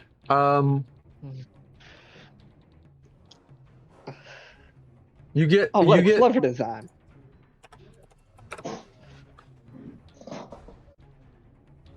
you're in the midst of disarming this sort of ticking bomb situation.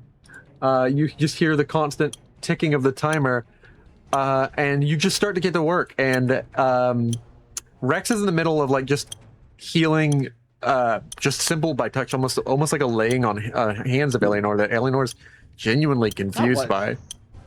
And it takes you about don't worry. all of 2 minutes.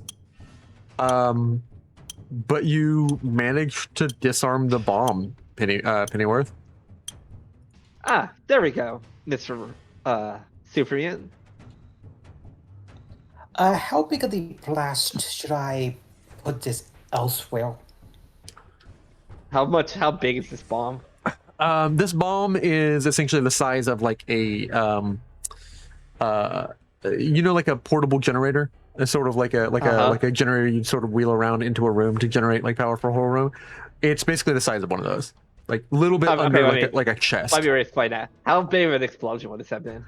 Oh, this would have detonated enough to bring the building down. Wow, that was a close one. How much time was left on it? They set it for an hour. They everybody had been fighting for not that long, so there was essentially like 47 minutes left. Ah, there's still plenty of time. That was good. That was a pretty massive bomb, Mr. Mutant, sir. Y'all should be more careful of that. Those ghouls brought it in. And point. Oh yes, I've met them before. A nasty bunch. Me and my friends took care of them last time. The bomb. Do you want to break it down for components? I could do that, yes. And I might do that later. Excuse me. What is your name, Robot? I am Mr. Pennyworth. Oh, my name And is. who are you? Peter. If you excuse me, I need you to listen to my voice and go back to dancing. And Peter will go to the dance floor. Yeah, Elliot is just kind of like baffled. She was like watching this sort of play out. She kind of didn't really get the message from Peter right away. She heard a little bit of the bullet sound and came up later. She's like, "What the hell went on here?" Like she's seen a bunch of dead bodies, and everything. Elliot's just kind of like, "You okay?" And she's looking at Alan and everybody who's decently injured.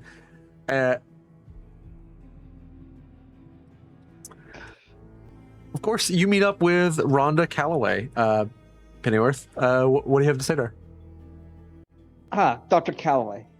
I finally completed. Holy my shit! analysis And like of the she turns FPV. around, she has been locked in. The second they told her, and she started hearing gunshots, she did nothing but lock in to try and deliver something acceptable, so they would leave with their bomb. You scare the shit out of her because she's just waiting with that ticking noise in the background. Didn't even notice it stopped ticking. And she's just been focusing on preparing a folio of like what they wanted, so they would take the bomb and leave. Holy fucking shit! What? Why are you in here? I was just coming to talk to you about the FEV. It's a bad time. It's a really bad time. I disabled the bomb, man. And it seems like the Scallywags ran away. They did. She like, Penny, just give me a second, okay? Very well. Take a circuit to get some oil. I don't know what you want, but just what you doing here besides asking me questions? But just give me a second. Everything fucking dealt with. Holy shit! You killed them.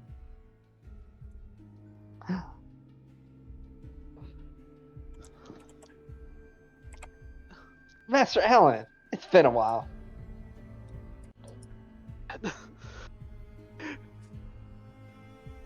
Alan like finally like relaxes after everything and like partially collapses onto the floor with the adrenaline running.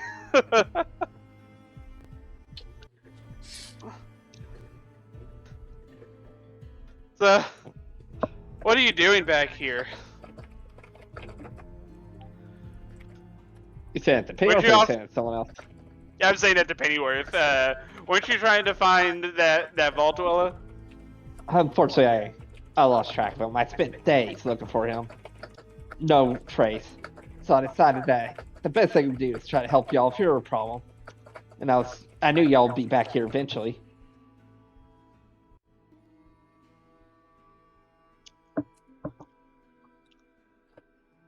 Wait, how long have you been waiting here? Cloud, how long have I been waiting here? You left a couple of days ahead, so you've mostly just been doing sort of investigative work in Mechaville and other places, sort of asking people around, and a lot of people don't want to give time of day to this robot. You've also been sort of processing results and like stopped by to inform Rhonda that they would be coming and that they had gotten infected. And sort of you've been like just holding up the Pip-Boy to sort of get a read on anything. You haven't gotten any leads yet for where besides the location of possibly Jezebel, you haven't got any leads on Thad yet. Okay. I've only just returned recently. It's been like 3 days, maybe. A few days. Alan's like slightly confused, but he's just gonna write it off for now. Oh, you look very hurt. Oh, y'all look so hurt. I want to go make a medicine check on him. Yeah, I never thought I'd be a bouncer for a ghoul bar. Alan says he clutches his like rib cage. What's the difficulty of his medicine test to heal him? He's under half. You don't even need to. There's an auto dock in here. Wow, this ruined my roll. Okay. Why do we need an auto dock when we got a real dock right there? Yeah. I have an auto dock. Wow, that power armor is really crappy. I was actually making a joke about Rhonda, but I know. Are you gonna do that to yourself, or you're gonna force yourself to RP with yourself? That's always an interesting decision. But yeah. Yeah, I thought you were gonna force Rex out first before you got Pennyworth. Well, I knew Pennyworth would be good at disabling the bomb at least, and that gives him something to do right away after the fight. They won't even charge you for the auto dock, considering you help them out. But like, Rhonda has a discussion she wants to seriously have with all of you whenever you're done like resting up. Especially considering that she points to the dead body with stuff pooling, and she's like, somebody want me to help me discard of this in a way that's useful, or at least help me move this into my lab. Hey, brother, Alan's gonna say as he walks up and slaps the power armor. Why don't you use that hunk of junk and help move this shit? I'm not in my power armor. Rex got out of it. Oh yeah. That power armor is open, and it's got like It's only like right there. it's got a head, torso, and one right leg remaining. That power armor is crap. Okay, well, I'll amend Not it worth it. slightly. I'll look at Rex and I'll slap the power armor and say, why don't you use this and help clean this shit up? Why don't you get in it? You can have it at this point. Yeah, I mean, honestly, if you want it, it's three limbs and a power armor frame, I'll give it to you. Does Alan need to make a medicine check to see if he's gonna get tetanus from stepping inside this? No, but you need to immediately make me an intelligence check. Intelligence science check. Alright. At the difficulty 3. 3. You guys mind if it's spin party AP? Sure. Go ahead. Yeah, you immediately know that's a bad Yeah. idea. It's like you've heard occasional stories of guys finding these things, getting so excited, spending the rest of the next like year or so looking for a battery to put in these things, getting in and then ruining themselves with one movement, and it just rips their arm in two. Unless you're trained to know how to use this properly, you can very easily injure yourself in a power armor frame. He'd have to give you power armor training. Do you want me to? You want before Rex leaves to give you power armor training? I will totally accept Rex as on the way out, spending a day with you, giving you power armor training. I'll say to the rest. I'll be honest with y'all. I need to go head out. I learned some stuff back when I got this power armor. I was hoping it would help me, but it's not the best, and I don't know how to repair it. But you do. If you want, you can have it. How the hell is this thing supposed to work? Alan's like Oh. looking inside and sees like weird controls in there. You want me to give you training? I was gonna look slightly puzzled, but he's gonna go, yeah, sure. All right. I mean, if you don't know how to use it, that thing can kill you. Gulp. Maybe part of power armor training can be Rex walking me through how to like move the dead bodies outside. Yeah. I mean, let's think about it. Imagine, you have all this extra power, but your body's never used to it. You can easily hurt yourself without anyone showing you. All right, bud. You receive the specialized training you need to move in any form of power armor. It takes you about 6 hours. The first 2 hours is, of course, him just coaching you, and like him slowly telling you like anything more than essentially the hint of movement or like the suggestion that you want to move. Like, do not muscle this thing. Like, it takes a suggestion. It a little bit goes a long way, and you start to get a feel for it. And really, what's mostly needed for new users is just that initial warning. Anyone who gets the initial warning, it's the reason most people need power armor training is you don't get to make a big mistake in this suit twice, especially not turning your head. A lot of people either kill themselves by turning their head in power armor, which immediately snaps their neck, or they move the wrong way or twist their body, and it just twists their whole torso. Getting the immediate tip that it's slight suggestions. The next 6 hours is just an adjustment to make that intuitive whenever you get in this. And at which point you clear and like move the body, and I will go ahead and give you guys loot, and everybody heal back up and get rid of your injuries as you're able to deal with the power armor. And I will move time forward by 6 hours. Pennyworth's gonna spend that time looking parts for that bomb.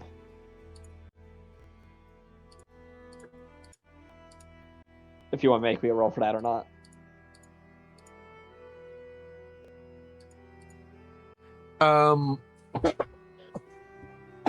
Yeah. I need you to make me a sort of intelligence repair roll. All right. It's difficulty 3. This is still a bomb. You could mess something up really bad. If you get a complication, That's the last AP. yeah. And the complication range is opened up because this is still a bomb. So the complication range is 19 to 20. So type in a 19. Surely nothing bad will happen. What could possibly go wrong? Yeah. Do you want to luck reroll that? Sure. There we go. Nice. Well, I'm still Rex, but okay. I can change that. Hi, Laura. Yeah. All of you guys, if you want to, don't don't do it all the time. But if you press K while you're hovering over your character, you'll make your character appear. Yeah. In case you want to do that for an RP scene. Yeah. I forgot, how do I change my name? It's not that big of a deal. I'll wait till later. What do you mean change your name? From Rex to Pennyworth. In the bottom left, you can just do user configuration. I'll switch over. There we are. There you go. Okay, thank you. It's like 2 seconds. Yeah, it takes you a bit, especially knowing that like there is a power source in here that would be particularly dangerous. It's via fusion core. Not necessarily. Okay. Why is my keyboard not typing?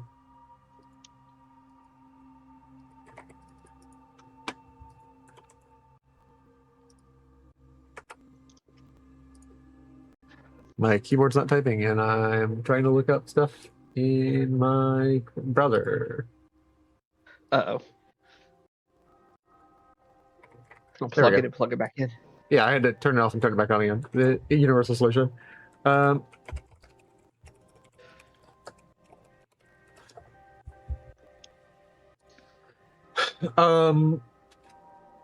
It looks like they've wired together about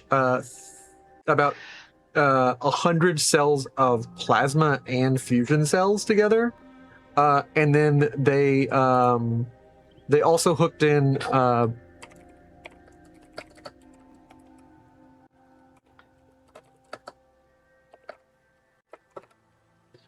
They hooked in, besides the plasma cells and the 100 fusion cells, they brought in essentially like inside the case there are not like the mini nuke footballs, but the payload of 4 mini nukes. Essentially all the wiring and the actual material for four mini nukes. Like they took 4 mini nukes, took them apart for like basically their like sort of football delivery mechanism, and just they have just the uranium explosive payload in here, and you realize had you messed this up, you would have detonated it. Well, Pennyworth is too smart for that, I guess. Yeah.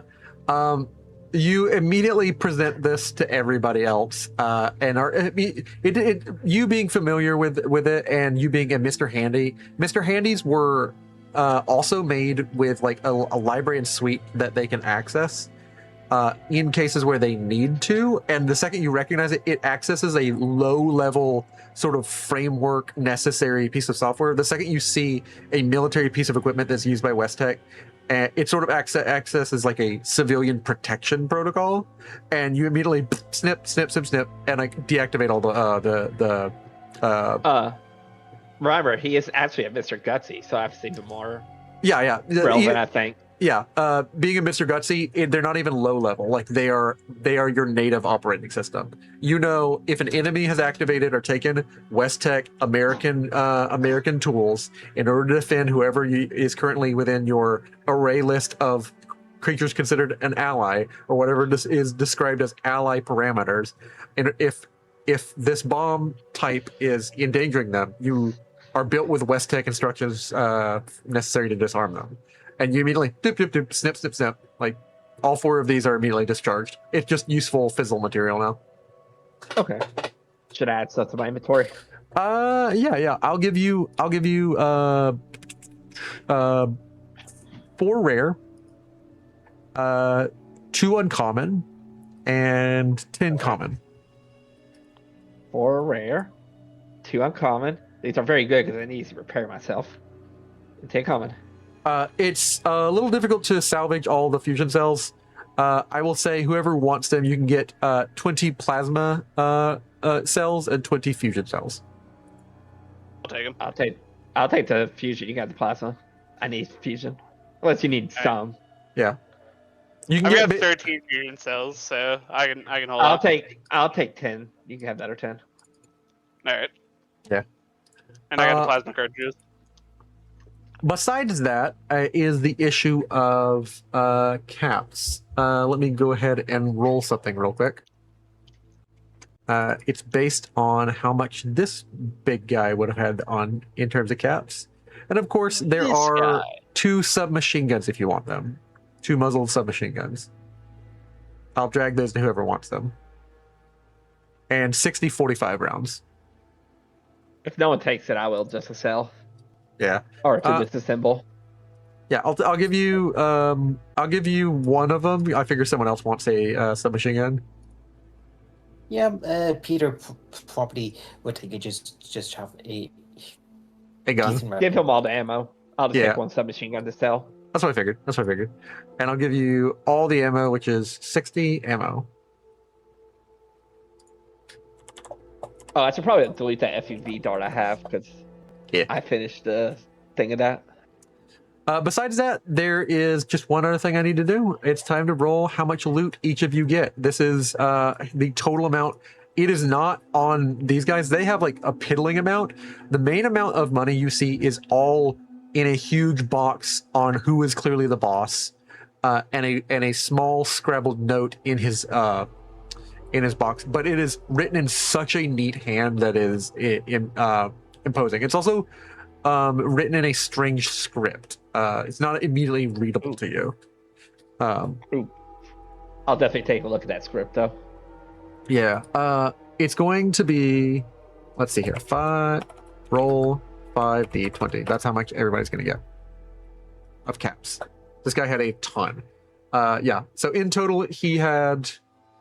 I'll send Rex away with 37 extra caps, and he will be dismissed. All right.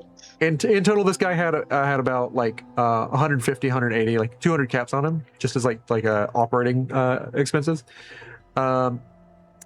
And let's see here. Our local raider girl gets 37. Everybody else add 37 to yourself. 47 caps. 47. 104. Yeah, she has 104 caps. All right. Can I have 4 more caps, please, so I can be at 666 caps? No. We don't endorse that here. I'm pretty sure you did that. Let Rex do that though. The note that you have, who wants to take that note? Pennyworth? Yeah, he might be able to translate it if it's old world language. It looks like one, but not immediately recognized by your sensors. Can you roll me an intelligence science check? Or no, it's an intelligence speech check because it's a language. You've only rolled intelligence science before of that. I Just pulling up my database. I will increase the difficulty though. Yeah, I'll do that because I have 0 speech. Yeah, it's going to be a difficulty 4 then. Okay, let's see if I can get it at this moment. Oh, so close. I'll could- give it one luck to see if I get it. Yeah, that's fine. Wow, the same roll. Same roll. That's crazy. So go ahead and write a add into your inventory as a miscellaneous item a scrawled note with strange writing, or note with strange writing. You have no idea what it says. Do I get any clue though with that 3 success?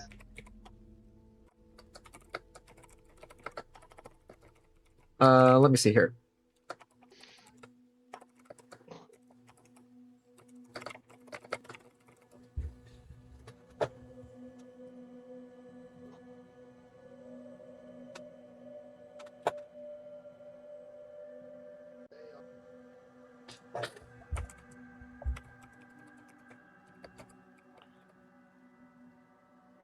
It looks really, really familiar to you, to like essentially the beginnings of the there's a lot of note key differences which are reasonable because the language that preceded it was hieroglyphic, but it looks like proto-Sinaic writing. Like essentially when Egyptians tried to switch to a more script thing for like commoners, when everyone was able, not just the priest class was able to write, it looks essentially like Egyptian writing.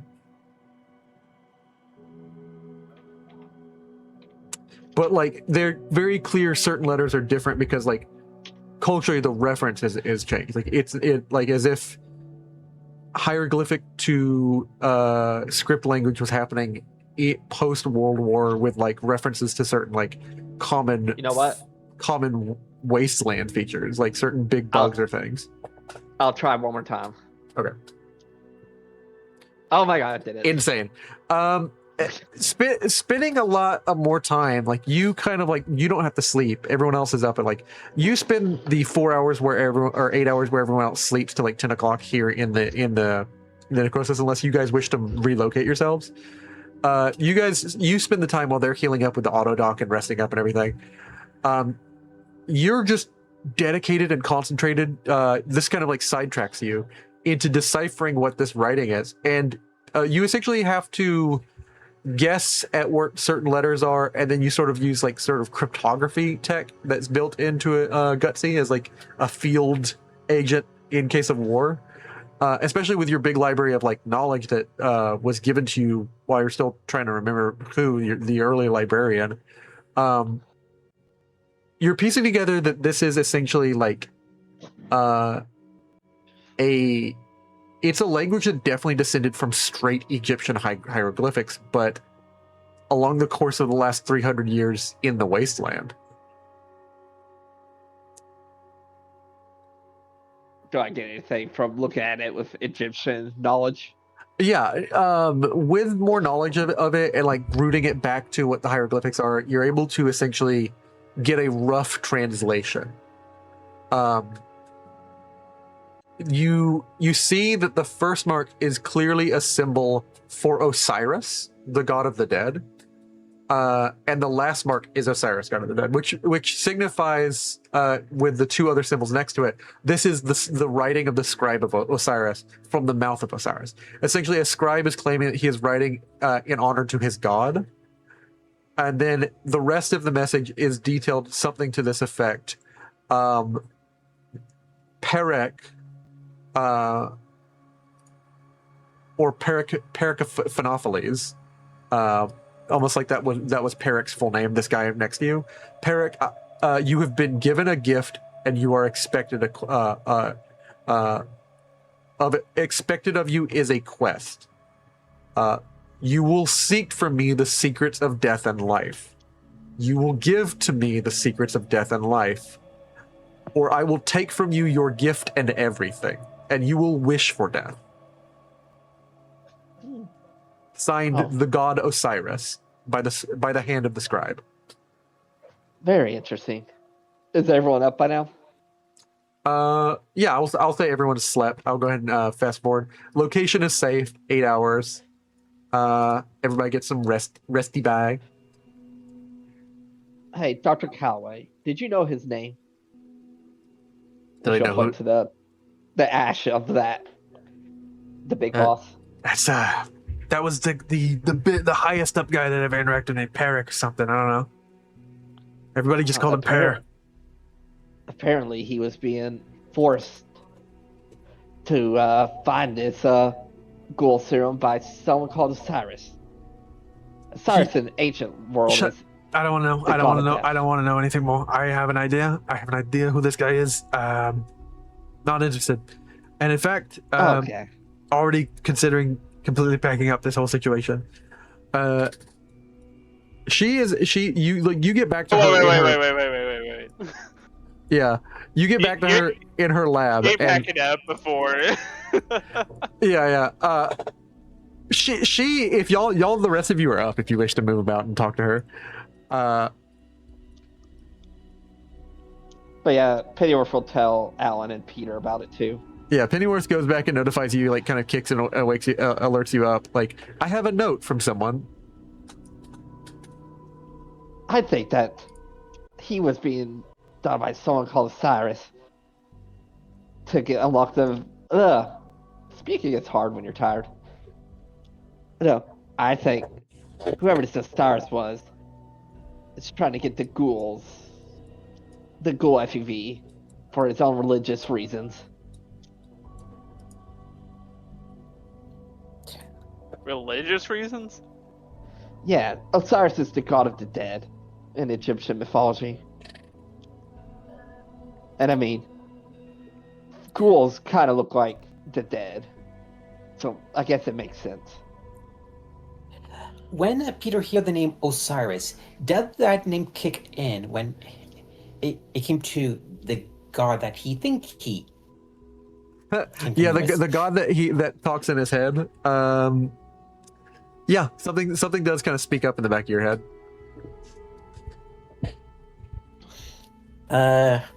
In Peter's mind, he's the name Osiris, and if answer back, this is not the name of the true thing to believe, Peter. You must know this is a danger. I speak to you in secret, for they have not yet devoted themselves as you have, Peter. This is a dangerous, specious creature who claims godhood, and anyone who does so with violent means, Peter. They are not a kind and a good god like I am. You must depose this religion, but be careful. Those who would attain godhood and who claim it are powerful indeed. And I give my boons according to your faithfulness, Peter, and you are yet a saint. I cannot give you all the power of heaven. Be careful in taking on he who would claim to be a god, Peter. Out loud, Peter, big voice. I shall slay Osiris in God's name. Yeah, and everyone can hear Peter booming voice. The interesting part is, like, you don't have any like religious or exact dogma. You've gotten a little bit across your life since you've been hearing this voice. At no point has God, who addresses himself as God in your head, given himself a name, and you haven't been one to ask what God's name is. But he's given you strange, interesting rules, like Peter, you should help people get clean water if you can, which kind of requires you to do some reading, which I know is difficult, but come on, man. And also, Peter, the body's like a temple or something, which, looking around at everything means it's probably busted up, which means you need to get in shape. Start rebuilding things. And a last one, which is, Peter, I'm not saying you can't find someone who loves you. I'm just saying it's going to be very unlikely. So, like, I'm not asking for, like, total chastity or something. Just, like, at least treat me a little bit more important than the ladies. It's The ladies. yeah, it's a very interesting voice that speaks to you, Peter. But their woman companionship in his life, God. Are you comparing me to just having people around and to talk to you over like lunch or something, Peter? I This enjoy wasn't- both. Enjoy I'm- both. Okay, I never said you couldn't talk to them, Peter. I'm just saying, like, treat me more important. I didn't expect pushback from this. Hey, I will. How did everyone react a super mutant talking to himself out loud? Oh yeah, they're not hearing the other side of this conversation, and you're just like, but I will. I just don't want to. And they're like, everyone is watching you give pushback to supposedly the voice of God in your head, and they are only on one side of this phone call. Does Seymour need to make a medicine check to see if he thinks he's like schizophrenic or something? You're entirely within your rights to make a medicine check. This is a guy's mind, and you have no idea what a baseline is for a super mutant's brain. It's a difficulty 5 check. Oh my god. I wasn't gonna spend 8. We don't have AP anyways. Yeah, at best, you're like, there's like 7 different illnesses, regardless, like already not counting the super mutant thing, that could cause like delusions, especially hierophantic delusions. You have no idea what this guy's deal is. Master Allen, is it? He's gonna lower his voice. Is this guy over there safe to be around?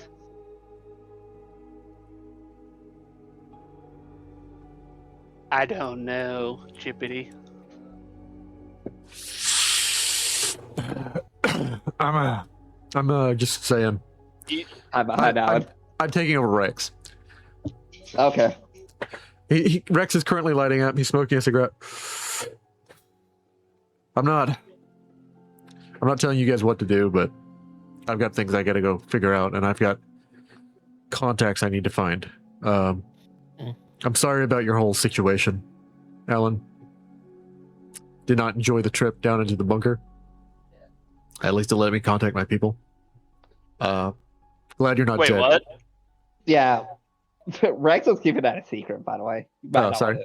I'll I roll it mean, back. that could also kind of be like, hey, fuck you. Like, I do what I want. Yeah. Glad I got to use some of their tools. It kind of gave me an idea of what I need to be doing, but I'm glad you're not dead, Alan. And if this is what traveling with you is like, no offense, I have other things I need to be doing. But you got a good gun arm, so I figure you'll last a little bit longer.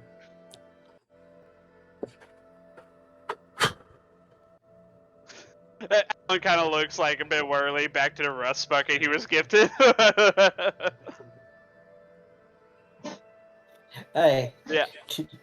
Two. You've given me an interesting project to try to figure out, that's for sure. Considering the armor's useless, it's still a big deal for me to hand out what I handed out. Don't mention anybody who trained you. Just plenty of other places you could have learned that. Just don't ever mention it. And you're not like expecting a hug or anything, are you? If I mentioned I learned something from my Brotherhood member around here, I'd get shot. Yeah. So if you talk about a Brotherhood member, I usually get shot. So we just call it that. You call it even? Sure, Alan puts up a slightly shaky hand for a handshake. Yeah, sure. He looks at the hand for a little bit, gives you like a raised eyebrow, and like stamps out and like crimps up so he can smoke it later. The other half of his cigarette, extends a hand and like firmly grips and shakes you. I hope whatever you're looking for, you find it, man.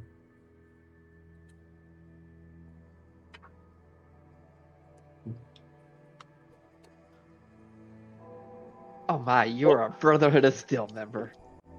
Noting that down. Please don't. He stops in his tracks in like the step before he was about to step around Peter and looks at you. Hi. For your sake, so I don't have to dismantle you. If you take orders from anyone around here, just run that back and delete that last bit. You don't need to know that.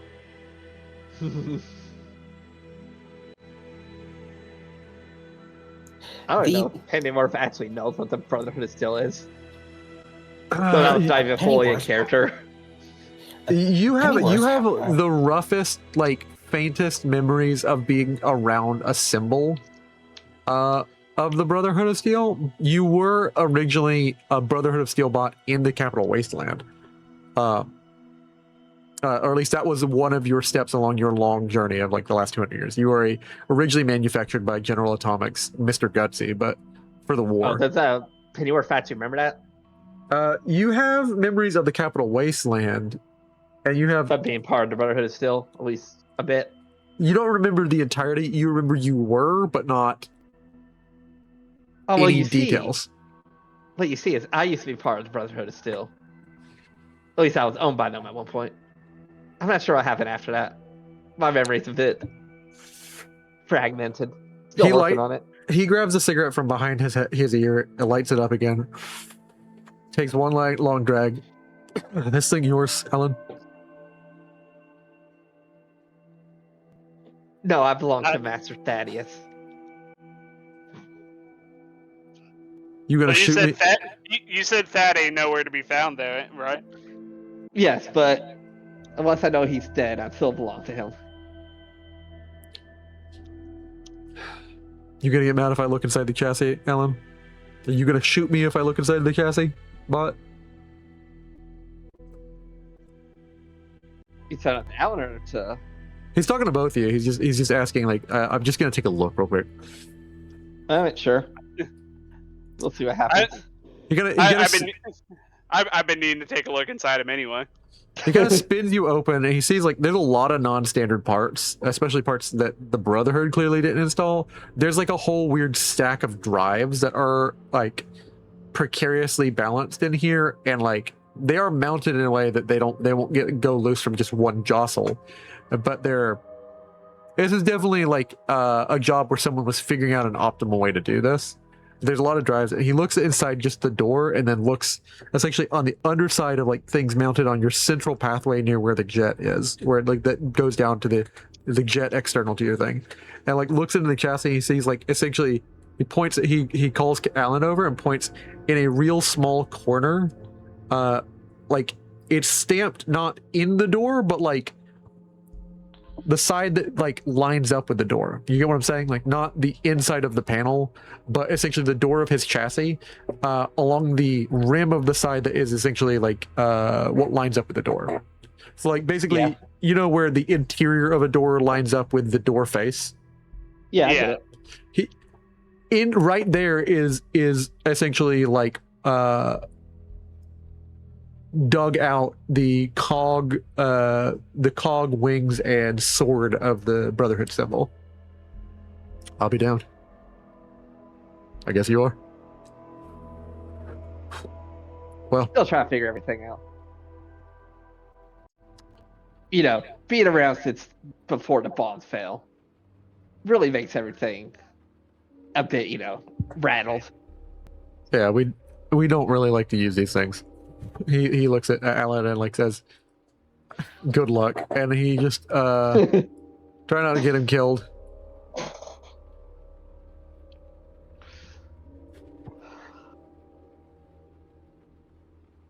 Tell Elliot I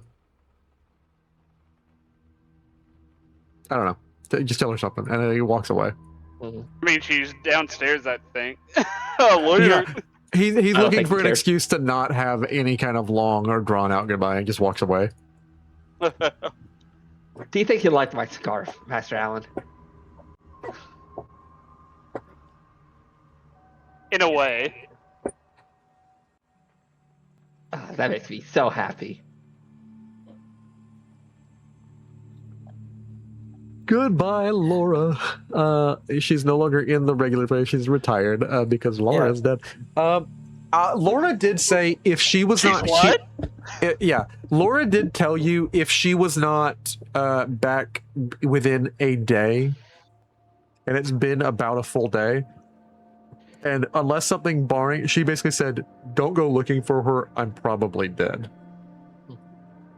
Hello, Master Elliot. How are you doing?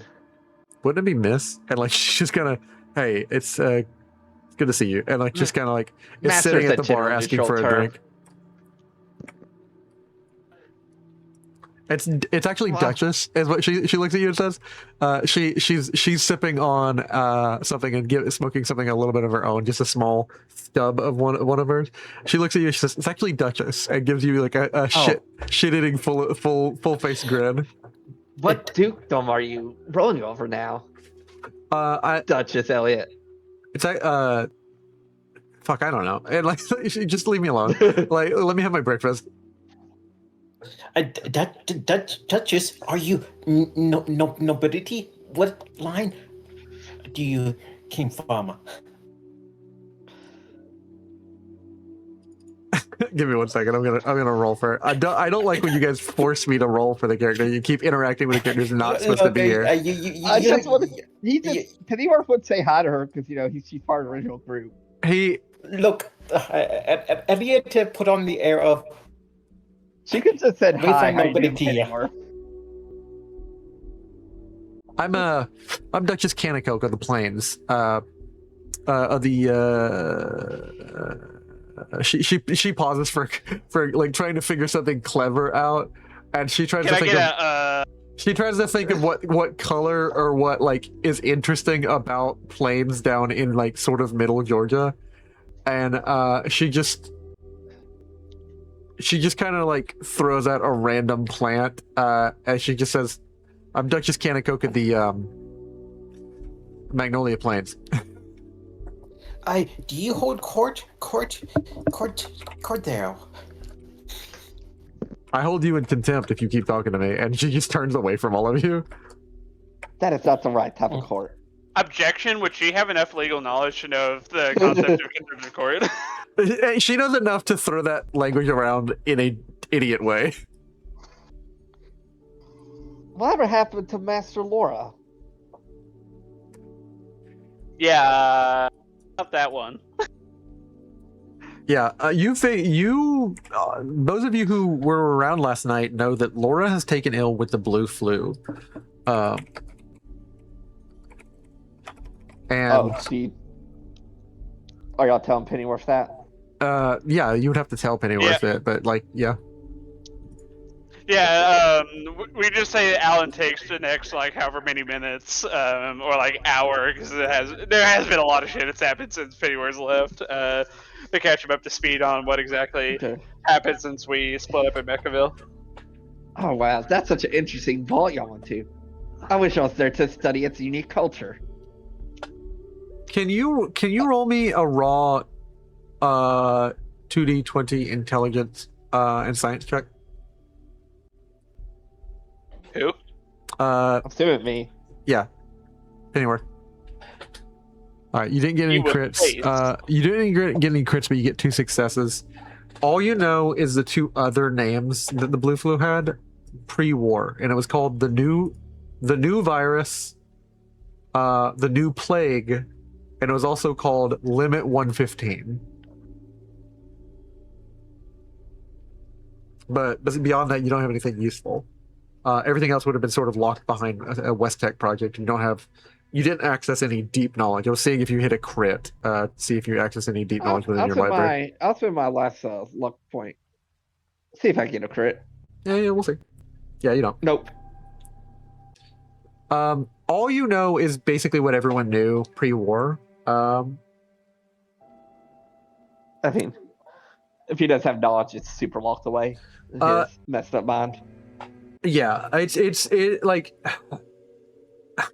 you have a rough memory that like they used to accuse people who took to the plague with, in order to quarantine them without causing a panic, they were accused of harboring socialist thoughts and advocated to the entire neighborhood to isolation from this individual. and specifically would arrest the individual. They also advocated isolation from their families in case, socialist thoughts were roaming about in their family. It was like a way to avoid via panic, like using a different social mechanism to get people to isolate from people who might have been infected when they found someone who definitely was. They should have called it the Red Flu. Yeah. You send capitalist thoughts and prayers to contravene the communist disease they've captured. Yeah. Besides that, you don't know much more. The worst symptoms included profuse sweating, unexplained contusion, swelling, and eventually terminating in like a massive hemorrhaging. Well, what about this? How bad are bodies? Once someone dies, how effective are the bodies? How contagious? Yeah, contagious. That's a good word.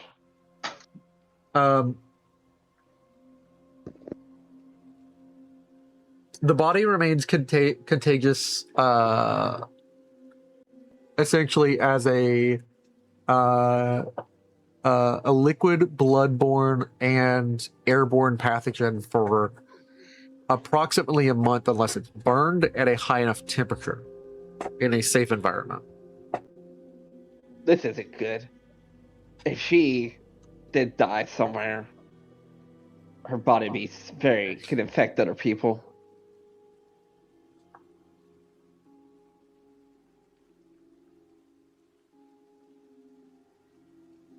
So I would not suggest us go looking for her because y'all get infected. Yeah, if I'm being 100% honest, I'm not looking, or I wasn't interested in trying to go hunt a cop down either. Great. That will get a laugh out of Elliot.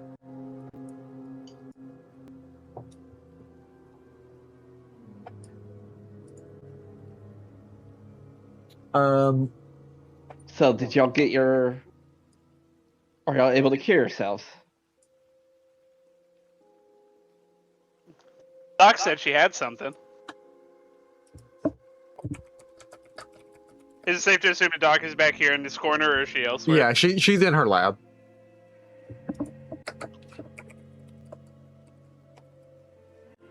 I was gonna go up and knock on the door / flap of the lab. Duchess of Kennecoke, can you teach me the way of the art of melee combat from the Magonian plains?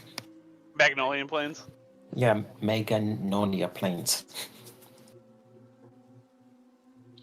No, and don't call me for dinner. And she walks past you, like looks over at Alan's like, what the fuck is up with this guy? And why will he not leave me alone? And essentially will disappear, no longer being involved.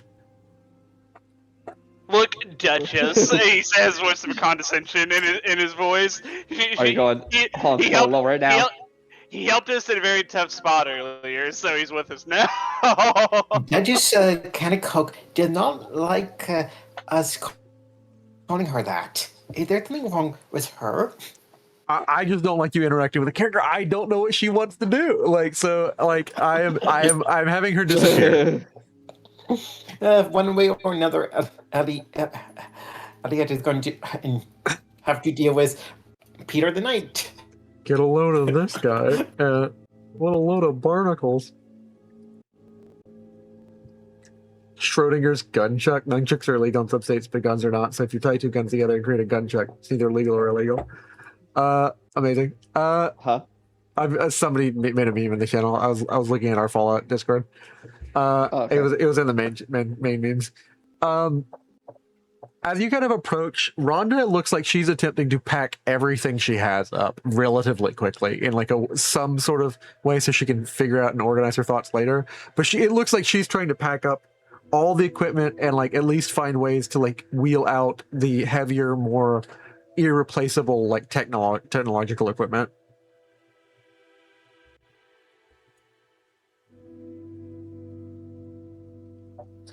You haven't packed up the cures yet, have you, Doc? What are you talking about? Cures? That FEV cure you said you had. I don't have a cure. I had to figure out a cure, and I'm not doing it here. Fuck, I thought you said you were close. Yeah, I was close, and had I more time and didn't have to worry about, you guys killed a big guy in an organization. I don't want to know however higher it goes up. Come here. She walks up and points over to you. She has the guy essentially on essentially a couple of probes and other things in this guy's body. And is essentially showing you 4 or 5 other baselines next to him on a big monitor on the wall that she has not yet taken down. She's showing you a baseline human, which you can see because of the picture, and its DNA. And essentially, she is showing you ghouls, super mutants, and then whatever this guy is. This guy's DNA most closely resembles a ghoul, but it looks like a third spiral injects itself in the middle, but not the full length of it. And it looks like there are several other new organelles within his cell. So you get a breakdown of the spiral of the DNA, which seems like it has a third chiral injection along the length of it.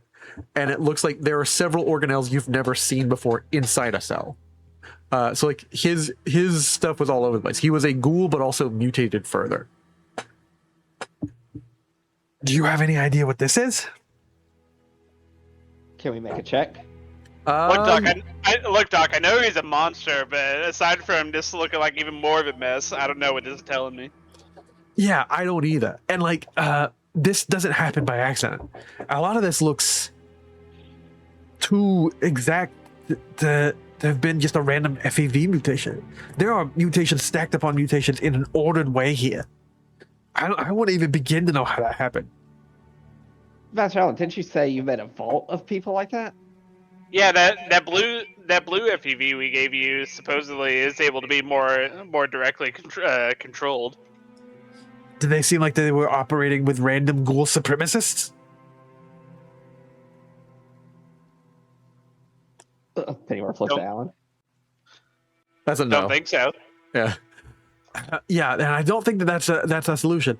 And if they have this kind of equipment, and he's just not the top guy, I don't want to know who is.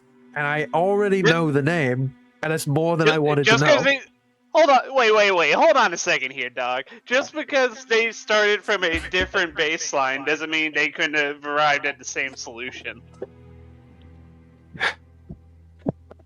What I'm saying is, this was not the top dog in their organization, and he is a prime specimen for what I would call a meta ghoul, a mutated ghoul, someone who has gone beyond ghouldom. I already hear them occasionally throw the term around, so that's why I adopted it. And he's not the only one. You guys didn't get a glance at the other ones because I saw them come in. The Orlov brothers are monsters. I'm not interested in seeing what the top monster looks like. And he wants my results. And you killed his guy, and eventually word's going to get out that he's not coming back with his results, which he was supposed to get yesterday. So I need to leave.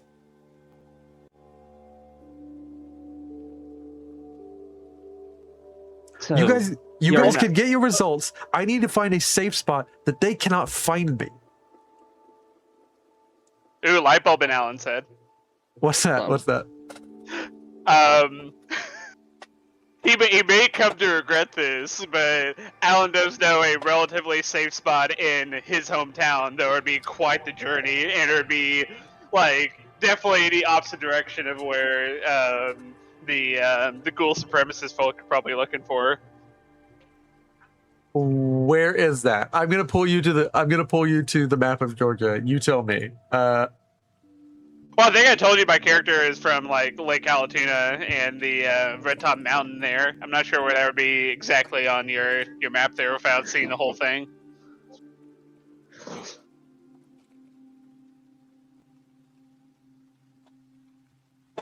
All right, I needed to zoom out and see where this is. Okay, cool. let's go. Let's go to maps, guys. Maps. The map. The map. The map. The map. Everybody. What he is Hey, describing. Laura. Laura is no longer present. This is where she decided to go. If you guys want to find out about what happened there, actually, it would be I really don't think funny. we It do. would be really funny to. I'm gonna leave that there and leave that as a. She did. Of Immortal. R.I.P. Boom, dead. The legend of the story of some creature went swarming in the night, and in a circle there another mushroom. Lake Alatuna,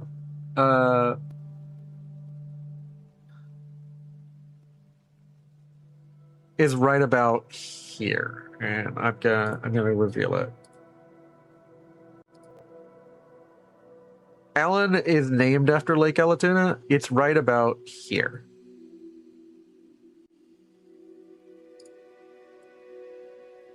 Specifically in this one spot.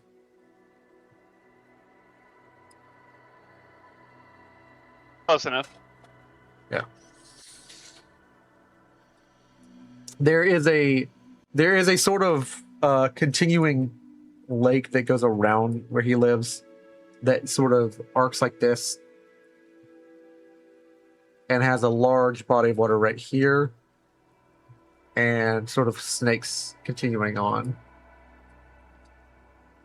right there. It's sort of like a continuing like body of water that is called the lake, but it's more like a I don't know what you would call it. I don't know, but it looks it's like a river, but it doesn't come or go anywhere.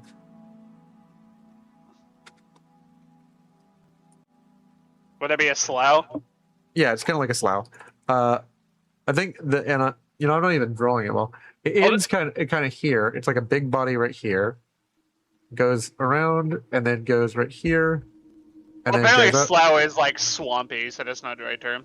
and then goes right here. Yeah, this is essentially the lake, and where he lives is essentially Red Top Mountain States Park that has been changed to a different post-war town name.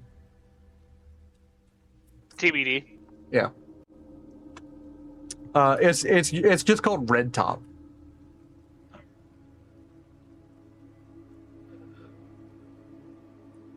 So if you guys want me to drop a location marker, I will go ahead and drop a location marker right there. All right. I'll drop a pin.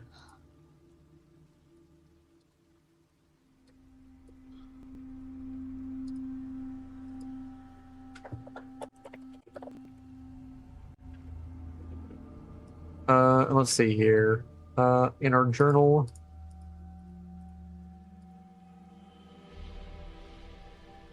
In the journal, right over there.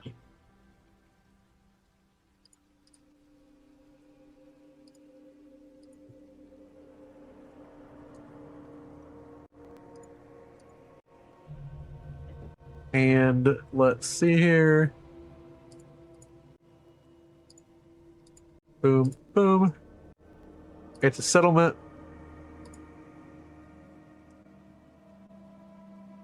Map Oh, I'm so sad icons. we lost Bobbert. I forgot about him.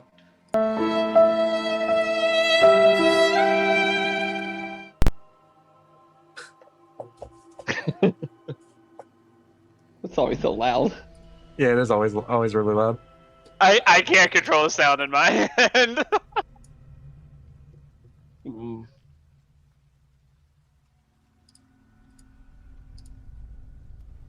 But that just shows how sad it is. I'm assuming y'all all will miss Bobbert, the very well fleshed out character of Bobbert. Yes. We will miss Rex and his robot companion. We have to make do with Pennyworth. Yeah, I'm sorry I brought back the horrible character of Pennyworth. Just y'all have to suffer now. Maybe Pennyworth will find another Vault Runner to serve.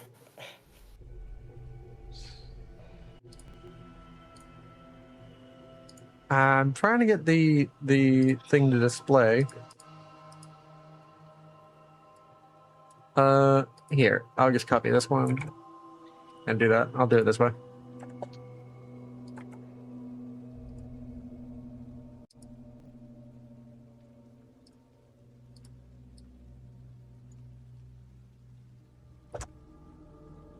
Wait, it's not showing for you guys. Huh. Well, I at wonder- the very least, we know it's up there. Yeah.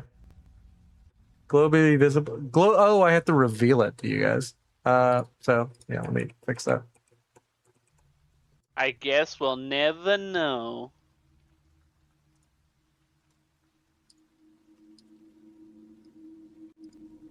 There you go.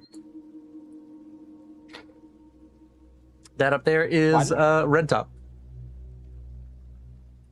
Why is there a bunch of random stuff down here revealed? Random stuff down where? The bottom of the map.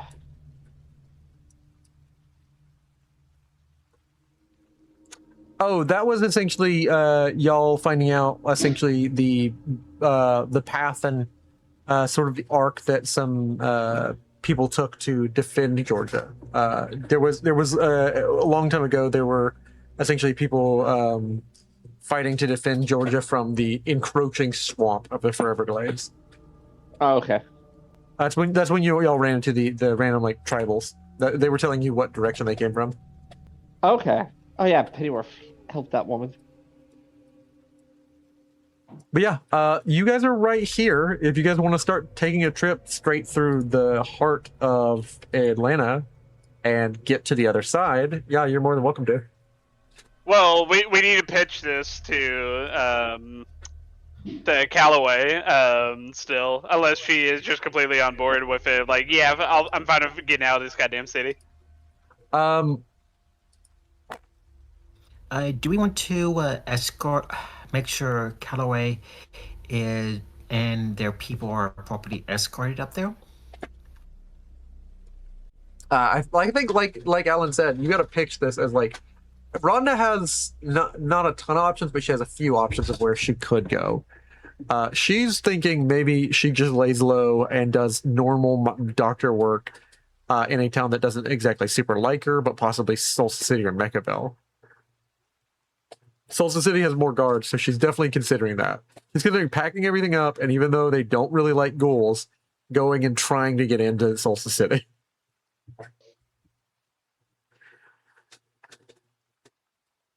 Because that is a huge walled town that she at least feels a little safer than traveling with you random guys through the heart of downtown city where her problem might be waiting for her.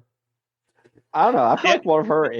If I was her, I would probably try to just head up north. Which is kind of what Alan is pitching, yeah.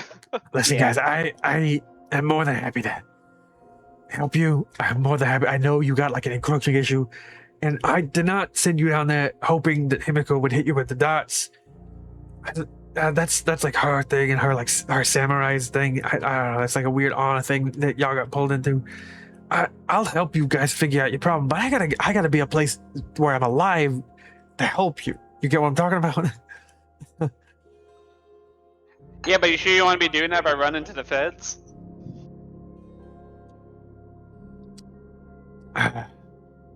It's that, or I die. Where are you planning?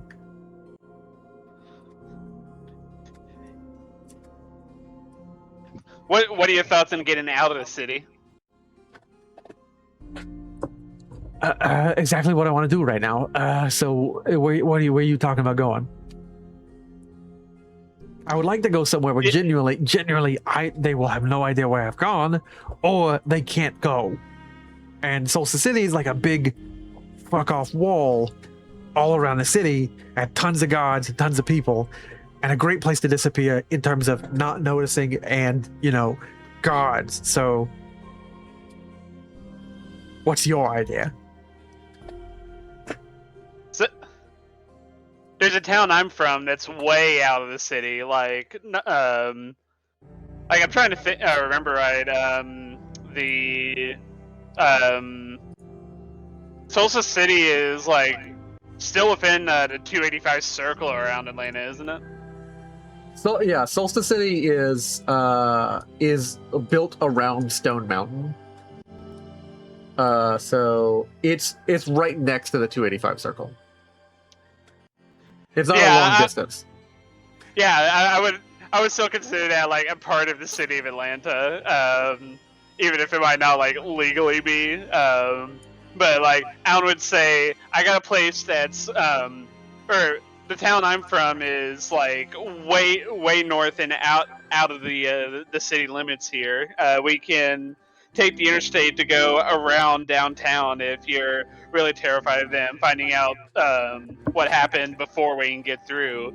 But we can go up north, take a good trek, and we could be at a place that I can guarantee your safety. We got running electricity and water up there, and it is fairly remote. Listen, you guys saved my life. I'm not trying to be difficult, but Roll me a speech check. It's gonna be difficulty 3. We have no AP. Shit.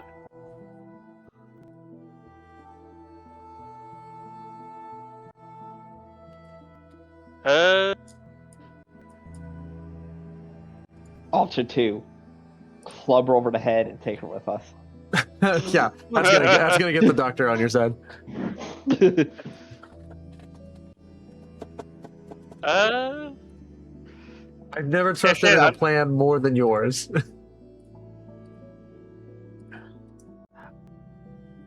Interesting. One of the drugs I picked up along the way was XL. First D20 bought on all tests is free. If I use that XL, could I roll 3D20? You have XL? Yeah. First D20 on all tests is free. Yeah. And I think that lasts. How long does a Kim last? Yeah, it's in Kim's. So let me see here. It says duration lasting, so. Lasting, yeah. So there's one that I think lasts for the scene, and then like another one that lasts for a pretty long time. Let me see here. Kim's. Kim's with a duration of brief lasts 1 round in combat. Kim's with a duration of last until the end of the next scene instead of the end of the current scene. So the Kim's, I would probably lock it to basically like a full 8 hours. You were filling this for a full day. Like XL was a drug meant like basically built to a general performance all around total like sort of super soldier program, but it was very expensive to create and it was never finished. These are prototype drugs that were sold on the black market. Hold up 1 second and just shoots himself up with drugs. Yeah. Pennyworth. It is safe for Alan to be doing drugs. Define safe. Wasteland standard. Well, the other thing too is the addiction roll. If I fail that and I get addicted to it, it increases the difficulty of all tests +1, which defeats the point of the fucking drug. So. Also, it's an incredibly easy drug to get addicted to. So the way addiction is, if you roll a number of dice equal to the number of doses you've taken, and then you roll a number. If you roll an effect equal to its addiction number, you are addicted, and it only takes 1. Basically, XL is the experience of taking XL is so exhilarating for the user that it's like, I must be like this always. It feels like you've become a super soldier.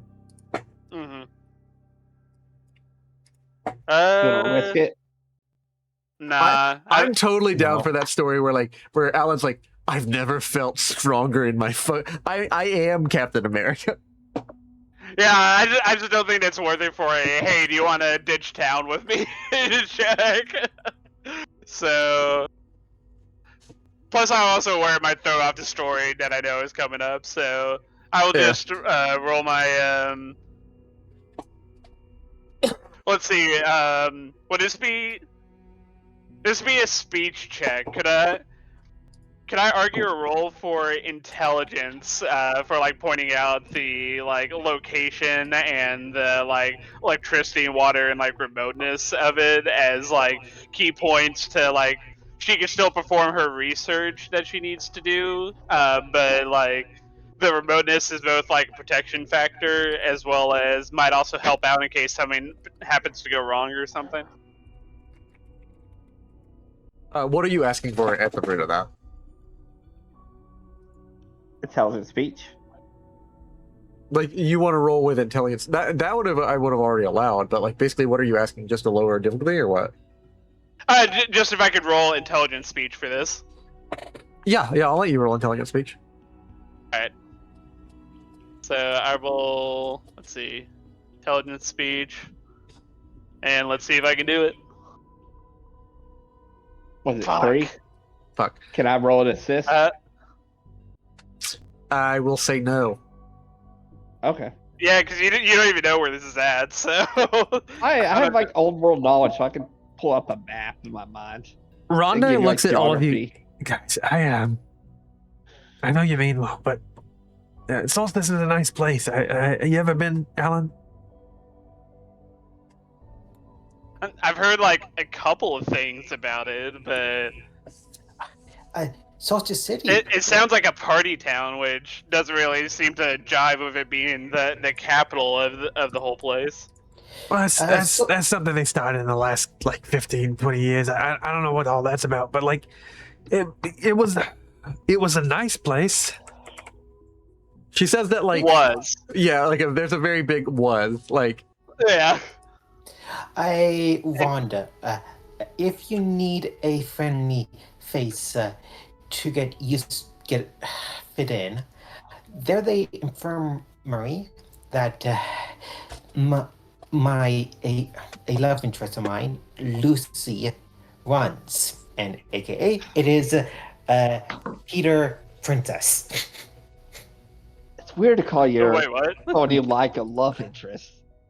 there's Look. there's an infirmary that someone you care about in Solstice City runs.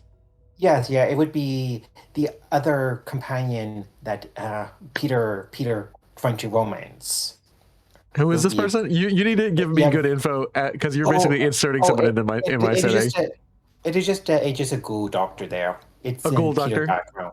This is Okay. somebody that was originally like with Laura, right? And you're No, it would be with Peter around the same time when they were transformed. Yeah, you totally did not inform me of this stuff, man. So- I did have it in the character sheet. yeah, you had it in the character sheet, but you never told me. So like, let's see Yeah, here. I thought you looked that over. No, I don't always look at your character sheets. Okay. Do you know how much prep time he puts into these sessions?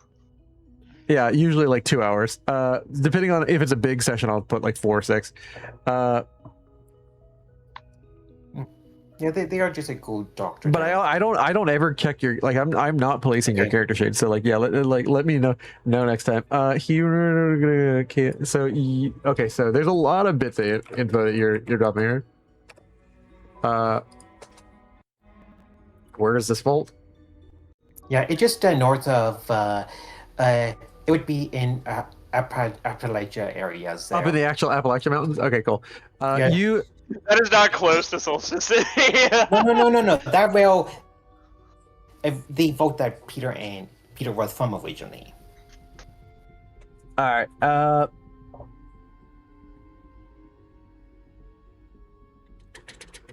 All right, cool. So Lucy runs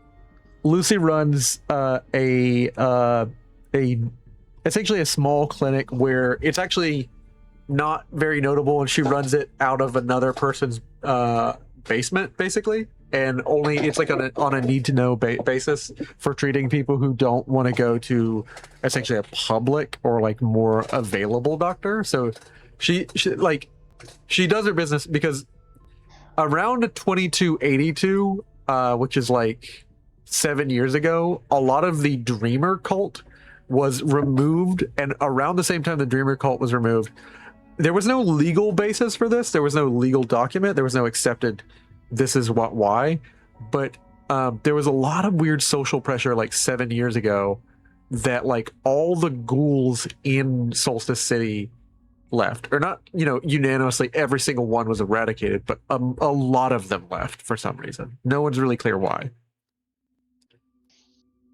Or at least you don't know immediately why, Alan. You're not immediate friends with a ton of ghouls. Rhonda might be able to tell you, but Rhonda has not alerted you to that fact, and I don't think Peter's brought it up yet. But basically, Rhonda's like, it was a good place. Like,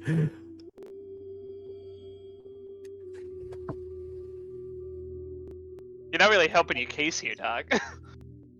listen, You sure it's safe to go?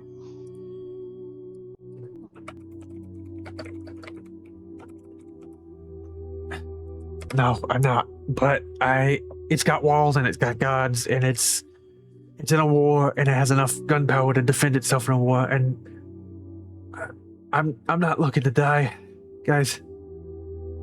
Very odd thing to say. The city's in a war, so it's safe. Well, the war front's like miles and miles. It's in a whole other state. This is it's got a whole. It's you ain't you weren't around pre-war. Even my sweetheart wasn't. Lovely That is girl. not true. I was around pre-war. Then you know what it's like, Bot. They don't. You don't know. You don't have feelings. So I'm sorry to tell you, but you ain't know how much we lost, or at least you don't care as much as we do. How rude.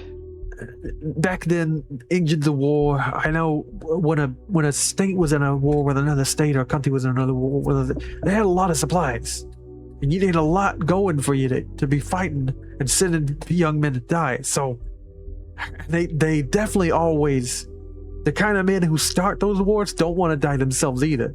So they always hold themselves up and get a lot to defend themselves. So I'm sure that town is like a fortress. You seen the walls there ever? They're huge, made of big, thick stone. It was a nice place to live. So it's that, or I follow you through Atlanta. That's what it used to be called, by the way.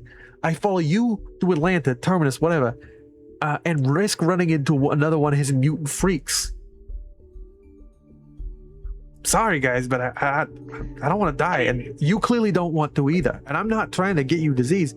I'll find something. I'll figure out a place to set up my lab. And we'll figure this out in Solstice. How's that sound?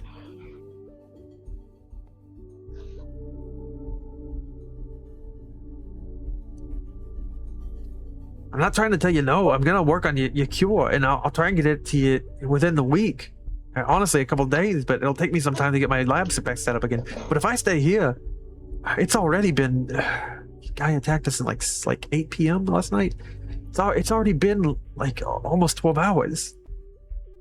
Who knows how long that big boss he has is gonna wait?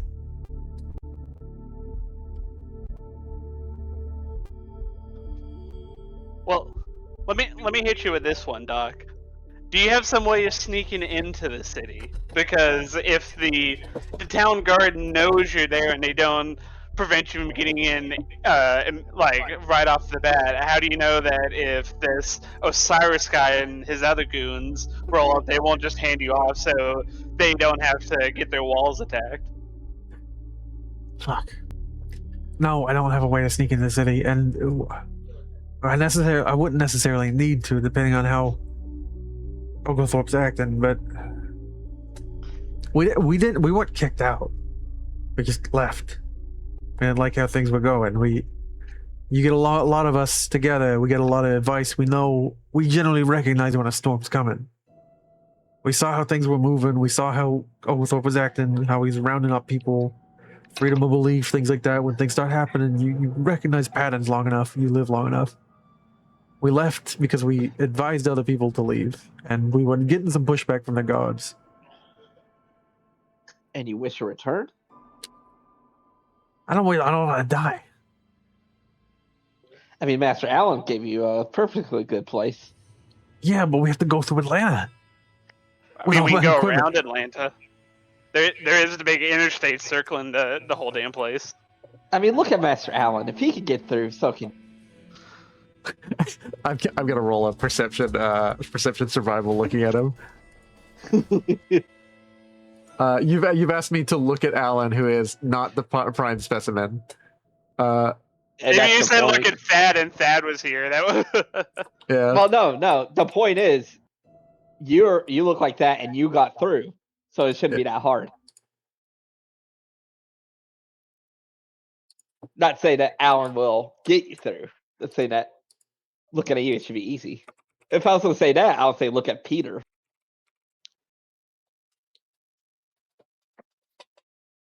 Let's not dissect this. You've pointed. Look at him, and she's evaluating her survival chances with a twig.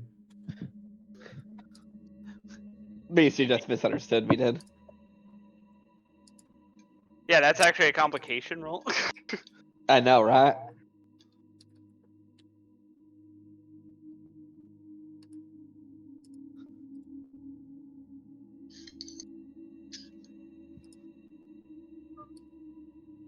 She almost got Seth.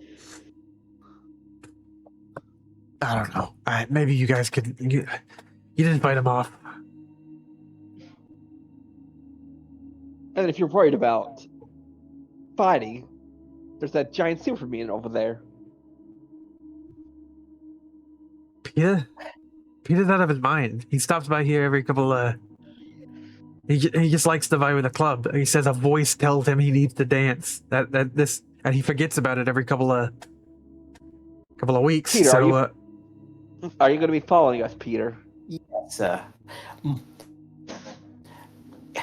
I should do the right thing to help people. Listen, I appreciate it, Peter, but she leans into Alan and conspiratorially to Alan and the robot. Conspiratorially. Peter's not in his right mind. I don't know if I need to tell you that, considering he Oh, talks to himself all the time. Yeah, this one has can't decide between 3 different medical issues with him. Yeah, great. Or I'm not As a doctor, I concur. A fellow colleague, I agree with your diagnosis, whatever it is. Something's not right with it. You are not strengthening your case, is what I'm saying. Peter could definitely help me move all of my equipment, and we could probably tie something together and figure out like all these gurneys. That's not the issue, guys. I'm not worried about I was not worried about hiring movers. I don't think we were either.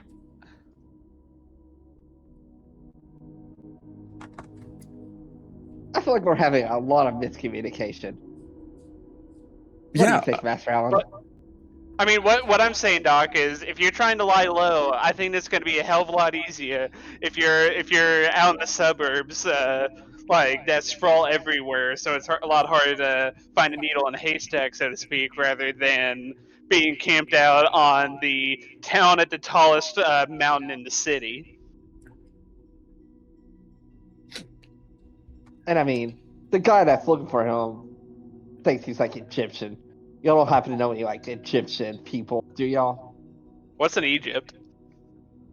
How long have you An been running? ancient country. She looks over at you really confused. Like Alan, she can understand. How old is Alan? I think I had written what I write him down as. Did I write down an age for him? I thought I had it somewhere. He's 58. What? Yeah. 58. He's He actually looks really good for a 58. You guys actually haven't noticed the crutch he's been walking around with. Yeah. Yeah, I thought I had an age written down for him, but Yeah, I was saying just like give me a streaks guess. of gray. So let's say he's like in his maybe late 30s, early 40s. Late 30s, early 40s.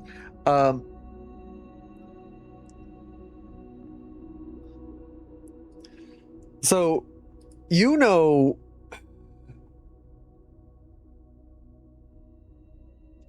your lifetime, Alan, because this happened 15 years ago, and it did not go over well. So you would have been maybe 25 when this happened, and definitely it was the talk of a couple of pubs. The Dixie Trade Association or the Dixie Trade Authority diverted efforts from combat westward with a force that you guys had been in war with. About 15 or 20 years ago, you were also in war with something else, and they sort of closed the book on, or it's not talked about as much, what's going on in what's called the War of the Valley. It's called the War with the River. There's the War of the Valley, which is what's going on with the Brotherhood of Steel, and there's the War with the River. And the War with the River is basically they've started recruiting in order to sort of siphon off stuff. If someone was willing to sign up and fight for on behalf of Dixie, they could earn citizenship, and basically they tried to siphon off and steal people they were fighting against, which was New Egypt, westward. This whole war started like 40, 50 years ago with New Egypt.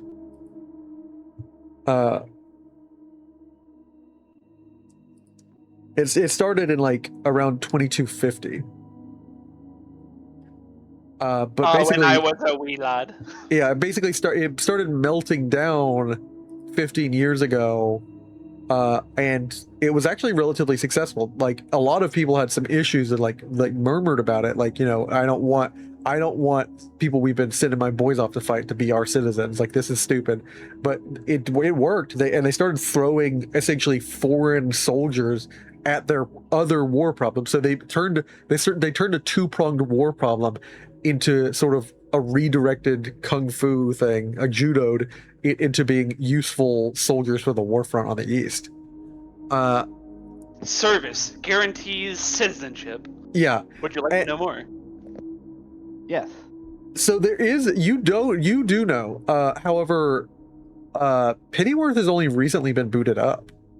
Pennyworth was booted up by Thad like this month. Who knows how long he's been out of commission. Well, that might have been when Pennyworth was booted up. I don't think we were ever actually told by Thad, or we just were told from Thad that he found him along the road. We weren't really told exactly how he got picked up, so I don't think that's information the party knows. Of course, what Pennyworth's talking about is ancient Egypt, like historical ancient Egypt. Yeah. Yeah. Well, the reason I'm bringing it up is you've asked a question. I'm trying to establish what your players would know, and I'm trying to establish a timeline for y'all. As GM, it's sort of my job to like keep certain things straight. What I'm telling you is the first thing that like she will think of, and the first thing likely Alan will think of is the war with New Egypt that's been happening on the West.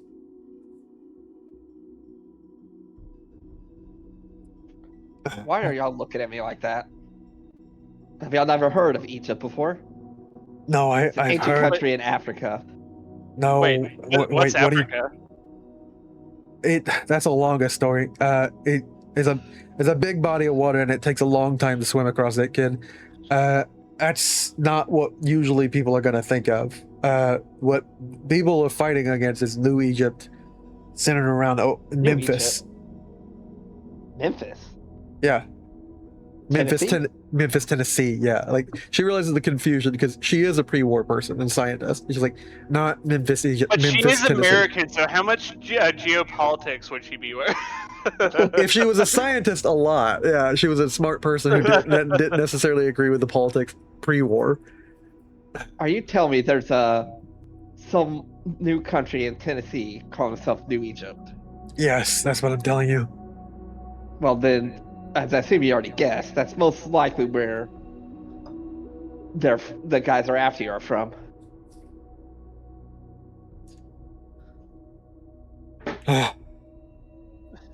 I figured. What's next, Robot? Are you going to tell me that Caesar's Legion isn't actually from the Caesar's Palace? What's Caesar's Legion? Who is this Caesar? It's usually a Roman thing. This thing really is out of date, huh? I guess things go in circles. Kind of like computer program loops.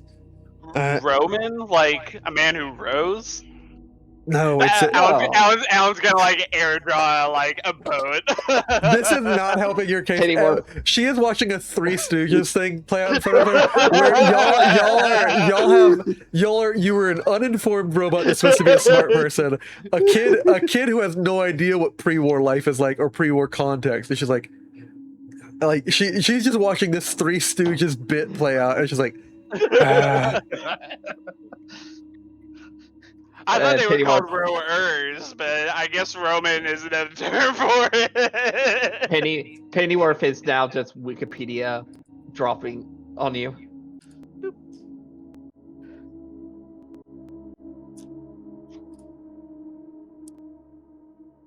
What is with this new world and LARPing about the old world? It's very strange. He's not gonna know what that word means either, kid. But You mean pre-war? Yeah, old world, new world. What is LARPing? I'm That's not what even you're gonna, doing. I'm not I gonna think get that's into. what you're doing. No, I Well, am technically, serving- that actually he's right about that, but that's not gonna make any of you understand what that means. El, can you keep packing up things? I'm gonna have to keep this conversation with these colorful figures. Yeah, of course, love. And, My scarf is Well, very this whole colorful. thing started because I don't want to be pull up a chair, guys. Grab a drink. Let me I tell know- you, Tail. I know you're trying to help, but we have maybe half of the remaining of the day, so like maybe 4 or 5 hours to get out of here. And we need to put some distance between us. So you're suggesting we go on the highway, what, past Meckaville or like just close to South Solstice City? We wrap left or we wrap right? I think it'd be faster to wrap left. I think it'd be smarter to wrap left. You don't know what's up north, do you? Which way did you come? You came from the left, didn't you? You came from west. Yeah. Yeah, you know, the whole stretch on the north side of 285 is it's those unfortunately she points to the cross that's on he doesn't even know what that means, by the way. Like she points to the cross on Peter's like, hey Peter. Peter. Oh no, wait. The CDC Oh. office is more on north east Atlanta, isn't it? I think we were close to like where Meckaville is on the south. Does Peter Actually, it would be better to wrap right. notice what is going on? Yeah, If she's it pouring otherwise- pouring you a small shot and asking, "Hey Peter, what's that thing on your armor that shape that you have drawn? What's it My- called and what is it for?" God tell me it's a cross, and it's a sign of his religion. And what's his name? You have no idea, Peter. I do not know his name.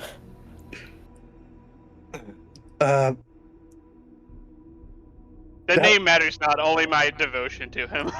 Well, the other people See who what I carry mean? carry a symbol Takes kind you of from like the medieval ages. what I am trying to get at is people who have that symbol like him on his chest, north of 285. The religious nuts that aren't like Peter, that aren't casual and conversational, they will pose a little bit of a problem going that way. So we're gonna have to go west, which most people know. That's what I'm worried about. We walk past Meckaville, and the second we get past Meckaville, I don't even know what's gonna happen. But you did say this new Egypt is now allied with Georgia, right? Not Government? exactly. We stole their soldiers. Doesn't mean we're allied. There's still some stuff going on. Not that Well, not that I'm it's- part of the government to know exactly what's going on. I don't get the direct intel.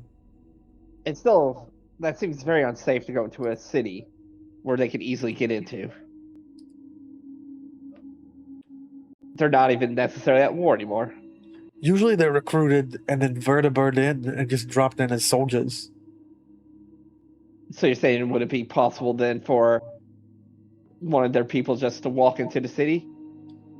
No, I'm saying What I'm getting at is going in that city can make you an easier target because they can get in there, and people probably wouldn't pay them any mind since a lot of their soldiers are being brought in for the war. no, they're not brought into they're not brought into the not straight to that's not until they finish their tour. Well, my point still stands. If they have their people in that city, it'd be easy for one of them to sneak in if they're looking for you. They wouldn't Yes. stand out.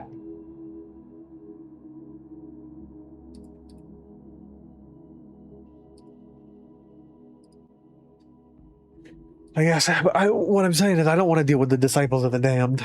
I don't want to deal with them cutting us up north, and that's I would rather just die by the hand of the ghost face crew or whoever's commanding them. I don't want to keep fighting with you. You give me one good reason I should go with you. As adamant as you are, you show me some proof you can get me where you're going safe. And really, more importantly, you shoot straight at me. This last one is not a roll. Can you think of anything, because you're kind of building the town that we're going to, Alan. Can you think of any place to sort of stash her away? You're sort of informing me what your hometown is like. But she'll ask either for proof that y'all can defend her, which she's basically asking, do you have any reasonable, impressive equipment to defend me with? Or can you get some? Or she's asking for it's basically a speech check. But like the final bit is she's just asking straight shoot with me, Alan. Where would you even hold me up?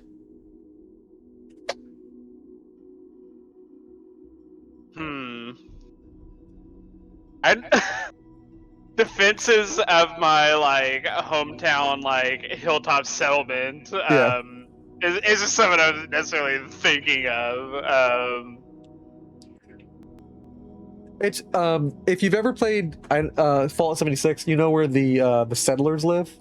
They kind of live on the top of a mountain with like a bunch of walls, and like they have like sort of ditches at several layers on the mountain on the ascent. And there's like series of sort of like, first is like a palisade, very like medieval level, and then it's progressively more and more like actually constructed walls with like good construction equipment.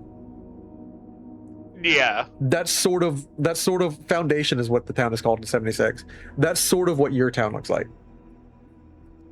You have to climb across an ascent, and they sort of have a couple of like series of what they could find and like piece it together in the local area. A couple of turrets, and then several guards, like tons of guards. All in all, maybe like 2,000 people live there. Or not, yeah, I'll say like 2,000 people live there. Like it's a maybe 1,500. Solstice City is a good like 30,000 people, but your hometown is like maybe 1,500. yeah, small town vibes. Yeah. So at any moment, there's probably like 100 people guarding the town. Yeah, Doc, I'm not gonna try to lie to you and pretend that I've got my town's got this massive fuck off wall like Solstice City apparently has, but it's a small town. A lot of people around there know me. We know each other. I can vouch for you, and since it's a small place, unless we happen to make a huge racket going up there, I don't think these ghoul people, especially since they're concentrated more west and downtown rather than up north where I'm from. Because hell, I hadn't even heard of them until I got brought down here. That they probably ain't gonna be looking for you up there. All right. Make me a speech check. This one's reduced difficulty. It's difficulty 2.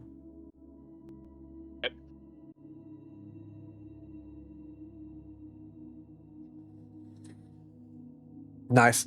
The last question I have is more so for you as a player because of the vibe you gave me. The thing you've told me about Alan is he really just wants to get home. Do you want to keep playing Alan when we get there, or do you want to switch to a new character? I would say to be determined, because To be- I would okay. say even if Alan gets home,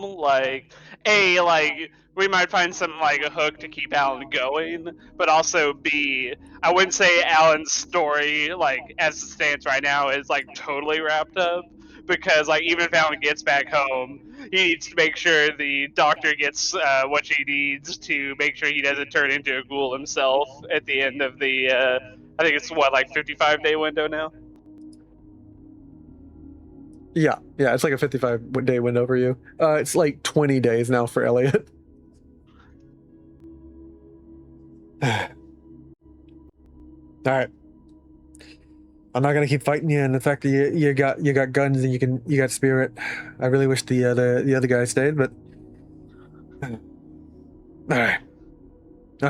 Well, hey, would it make you feel better if you asked your girlfriend whether she'd be feel safer in the city full of all sorts of people who knows what, or in the middle of rural Georgia where there's not much to snitch on you? She asked one last Would that question. make you feel better? In that case, what's the vibe of your town? And you can tell she's asking, do they like ghouls or not in your hometown? Are they what is the kind of general spirit of your town? Because it varies from town to town and settlement to settlement in the wasteland. About 40 years ago, because of movements that were happening in DTA, generally everyone had to be accepting of ghouls. A weird sort of cultural movement has kind of happened in the last 15 years where like the capital itself lost a lot of ghoul membership, and maybe there's a shift towards a lot of more anger and stuff. What's your hometown like? The vibe I was sort of like thinking of, especially since it's like small town vibes, is like probably going to be more like an oddity rather than like something like stigmatized. It'll be more like what's up with you, as opposed to like, oh god, you're one of them, ain't you?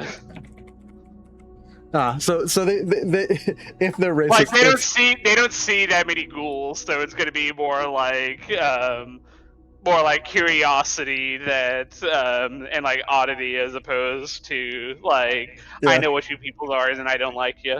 if they're ghoulist, it's like the kind of like, can I touch your hair kind of ghoulist, not Yeah, like yeah. not get out of my town.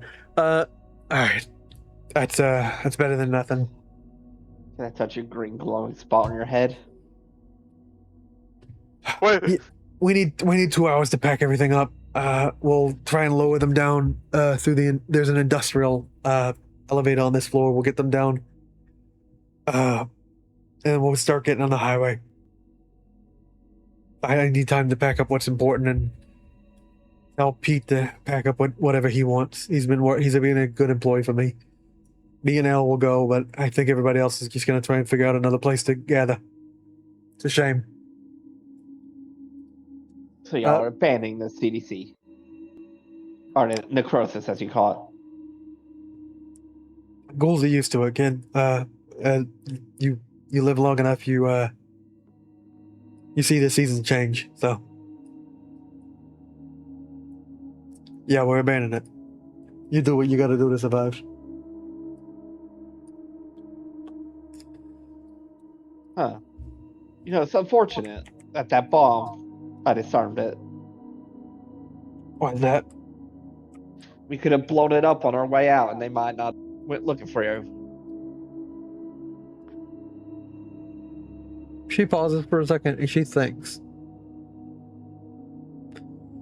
I don't know if that's a good idea anymore. I should have blown up yesterday. It is unfortunate, but we figured things out. I wouldn't have been able to get all my lab stuff in an hour anyway, so you win some, you lose some. There's a silver lining to everything. She goes over to the door and just starts having a heart to heart with like Pete, and just tells him like, you know, whatever. She's busy discussing while Elle is like packing up all the equipment that Elle knows is important, and any like sort of decorations that she wants or things that will be useful to trade to merchants, like neon tubes and like equipment to work with like neon. That's what sort of Eleonora does. She makes these beautiful sort of neon tube and gas lights for the club. She goes and grabs a bunch of her records and her music equipment. Tells whoever's gathering, you know, they get a few of their regulars together and just like pour a couple of like free shots for people and tell them like, you know, sorry, you can't stay here. And over the next hour or 2 hours, they are just packing up and moving everything in hopes to just be out of here as quickly as possible. And a lot of the regulars also take things. There is a final sort of discussion of like what they can and can't take. and like 3 of the ghouls who have been the longest term regulars are gifted the auto dock and sort of instructions on how to maintain it. They're seem like decently. They're also long-lived ghouls, so these guys will appreciate it. It's these are all things that people had to build up and gather together. And just you can't take everything. It is just some knowledge. Once you lived long enough, you can't survive with a whole like huge thing unless you are a mighty caravan. So they have to lose a lot of equipment, but they take only what's absolutely necessary. And within about 4 hours, y'all are out of here and on the road. It's Alan taking the power armor.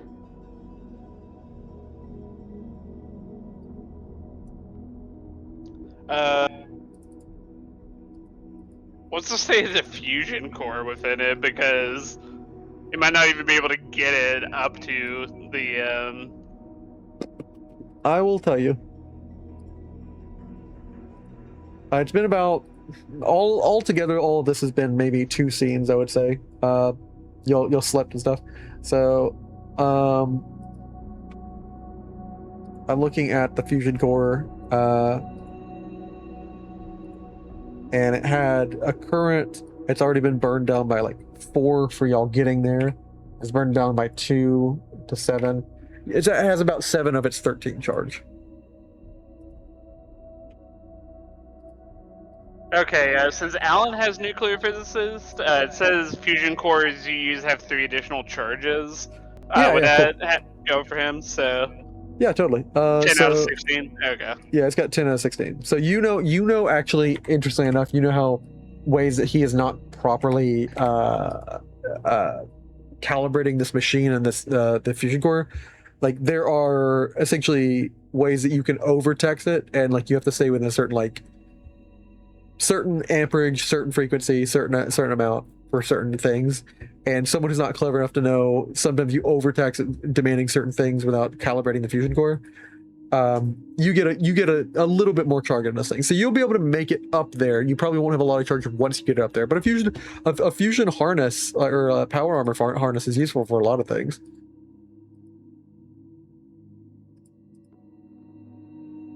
I might be able to figure out something with it. Yeah. Yeah. I am willing to help you repair it if you wish, Master Alan. Yeah, And it's of going to course, be quite a lot of effort. I must say, you spend the 4 hours removing the noisy as hell 2 pieces of rusty armor. So it's just a power armor frame. So like you won't get tired on the way walking, and it's actually kind of pleasant.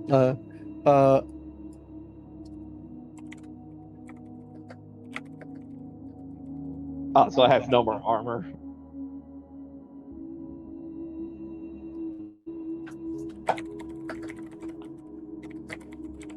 Yeah, that thing that's got to melt into machine gun fire.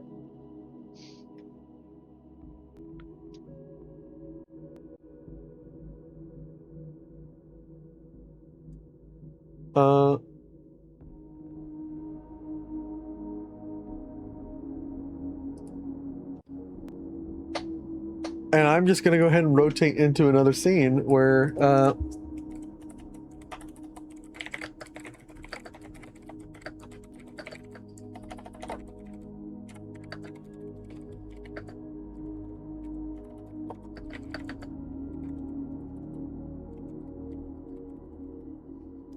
I'm just looking for a good song to play as y'all get on the road and head on out. All right, cool. I was looking for a good song from the Fallout track and not one of the like licensed music that it uses.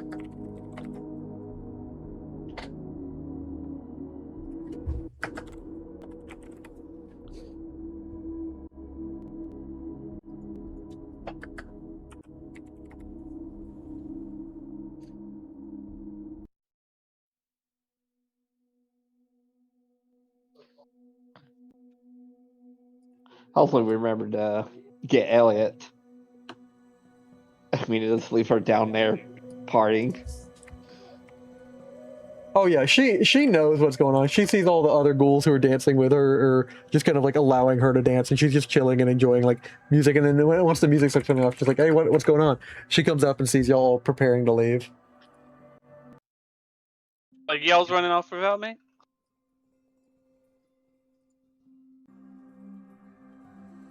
Oh my, who is that with you? Talking about the. There's a I forgot massive what his name is. monster roach. Another one of them. Oh, it's a red roach. I'm getting attacked. Hold on a second. Let me get my 10 millimeter and BB point it at gun? my 10 millimeter and point it at my computer case where the red roaches just landed. Oh no, everything crashed. Yeah. Uh-oh.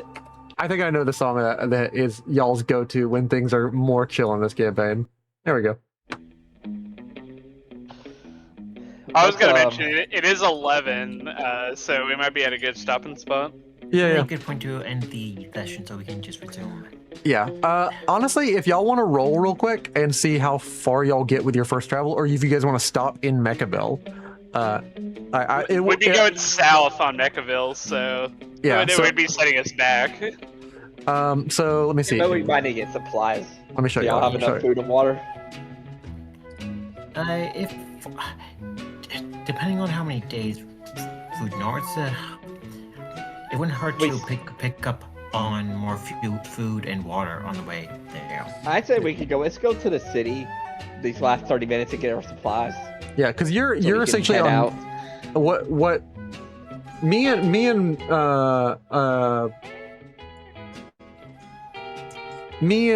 a person who lives in Macon, 285 is this. The 285 loop is this. You are on 285, like very, very close to Salsa City, which is the other reason she was okay heading that way. Any further north on the 285 on the right side is like heading into Disciples of the Damned territory. The people who will gladly torture and flay you. She's suggesting we follow 285, pass by Mechaville, get the supplies we need, and then just leave. Sure, if that works. Yeah. So I will say, like, y'all make the trip relatively easy, and we can start in Mechaville next time. It like moving forward about 4 hours, including the hour for your travel. 1, 2, 3, 4. Y'all get there about 5 o'clock. And y'all can travel through the night or day if you just want to stay in Mechaville and start the next day. But like we can call it here, or y'all can do a little bit of shopping at the end of this episode, or we can just pick up with Elliot. I say we should do some bit of shopping Okay. so we can start next episode off.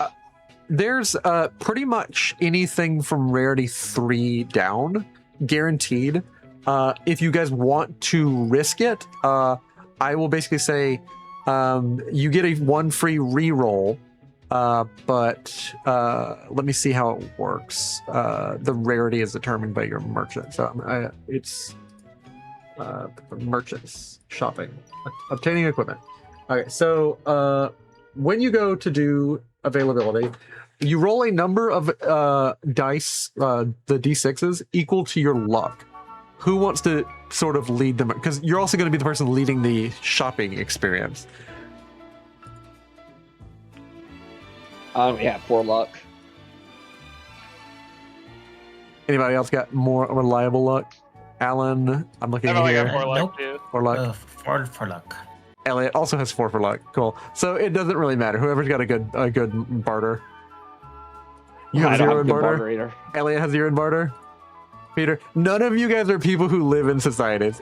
You're like, yeah, we trust and great. Like, if Pennyworth dies, I'll have a good guy of barter. Don't worry. See, this is the thing. I'm never gonna tell a player how what character they have to play, because obviously, if you don't get to you don't get to tell them as a GM.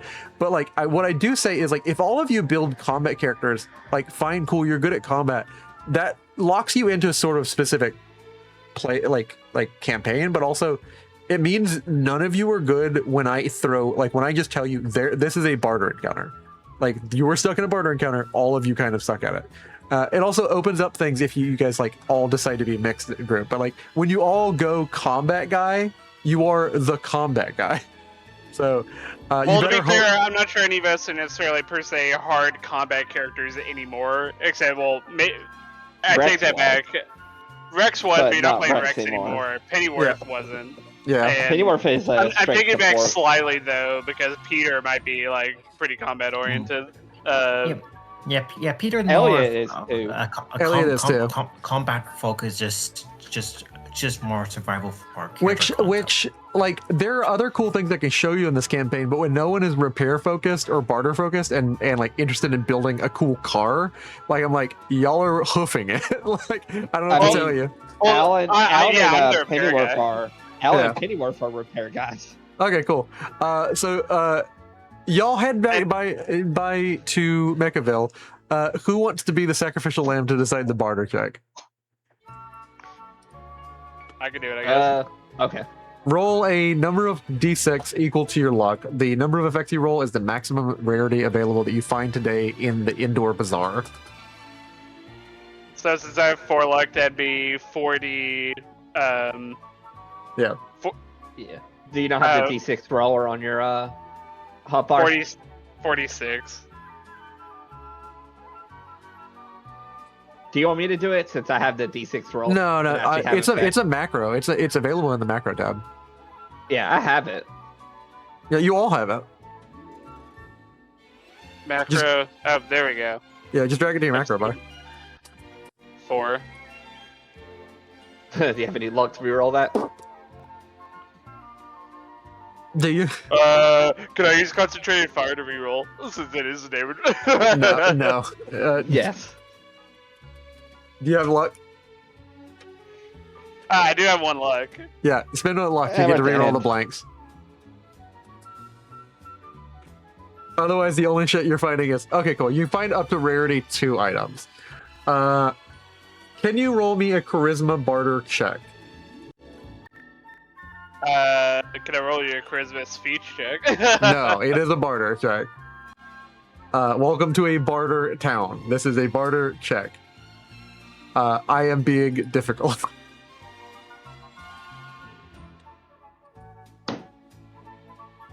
Cool. 7, and of course, master trader means I always generate 1 automatic I am success. good at bartering with random people, okay? I come from a small town. 11 plus I get an automatic success in addition to any, so I always get 1 success. So let's see here. 7, 4, and it's a tag skill. So I have 2 successes. So that means your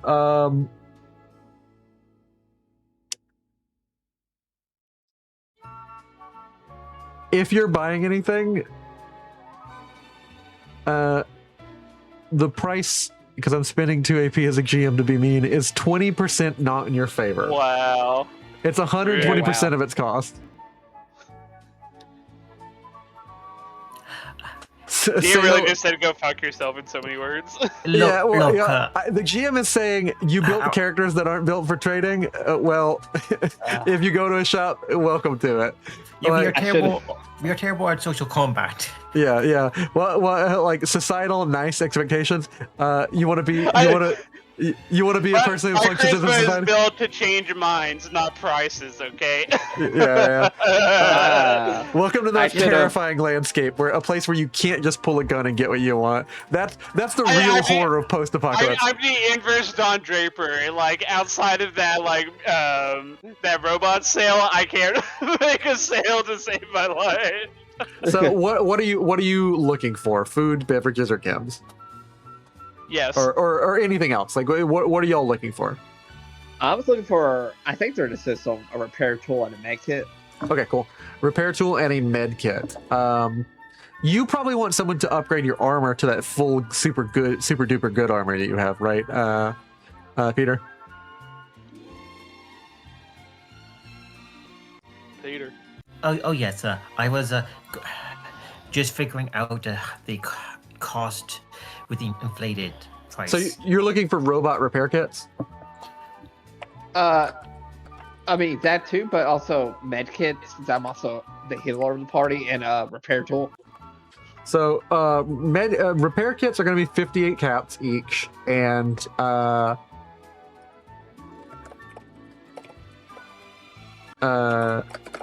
Stimpaks? Stimpaks. Is that what you're looking for? Like, or just like? Is there not a med kit just saying that helps you with healing checks? I thought there was. There's a miscellany thing. I think it's a first aid kit. Yeah, that's what I'm looking for. What does that do? A first aid kit, it heals +2 upon succeeding in any first aid action. Yeah, I want that. Don't you And a already repair have? tool. Don't you already have like a thing that's plugged in? No, I have Well, wait, let me see. No, I have Diagnosis mod, which reduces difficulty of medicine checks. Okay, cool. So you don't actually have the first. Okay, so a first aid kit is going to be 240 caps. How much that is it? Is that like? How much that is in Dixie? Each Dixie is about let me double check.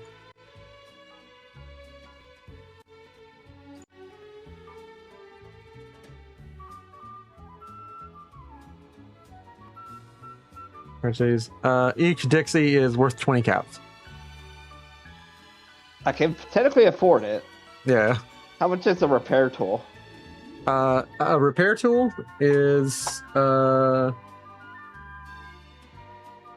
multi-tool for repair stuff is 120 caps. Oh my god, both are so expensive.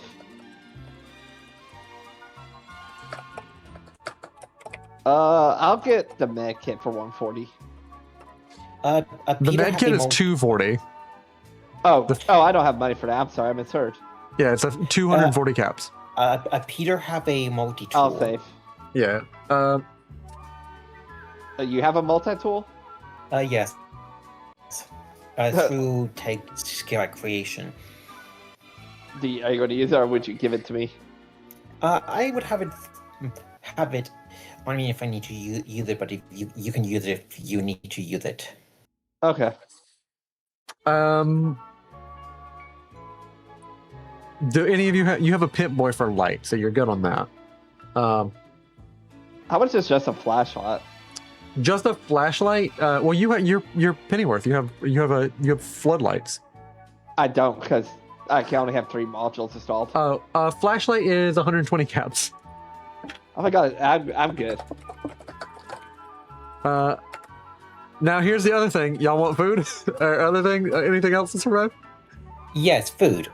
Okay, food. I'm looking for just generally what is like the cheapest food item. I am only seeing things that go down to 3 caps. Yeah, there's nothing cheaper than 3 caps, and of course, 3 times 1.2 is probably not much more. Yeah, it's 4 caps for each of these. But in general, like the stuff that you can get, it's like Fancy Lad snack cake, or it's like crispy squirrel bits, Dandy Boy apples. Where's the other one? Gumdrops, melons, potato chips, razor grain. It's not a lot. Squirrel bits is what I'm seeing. Silk beans.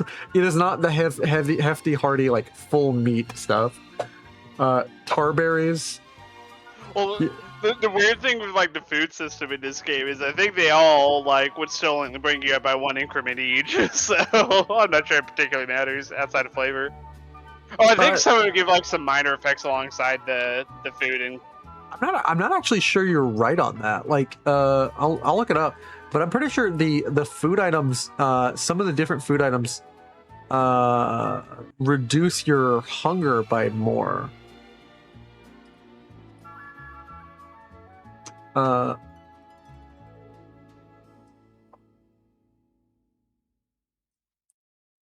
Abbreviated food and drink. When consumed, drink, roll 1.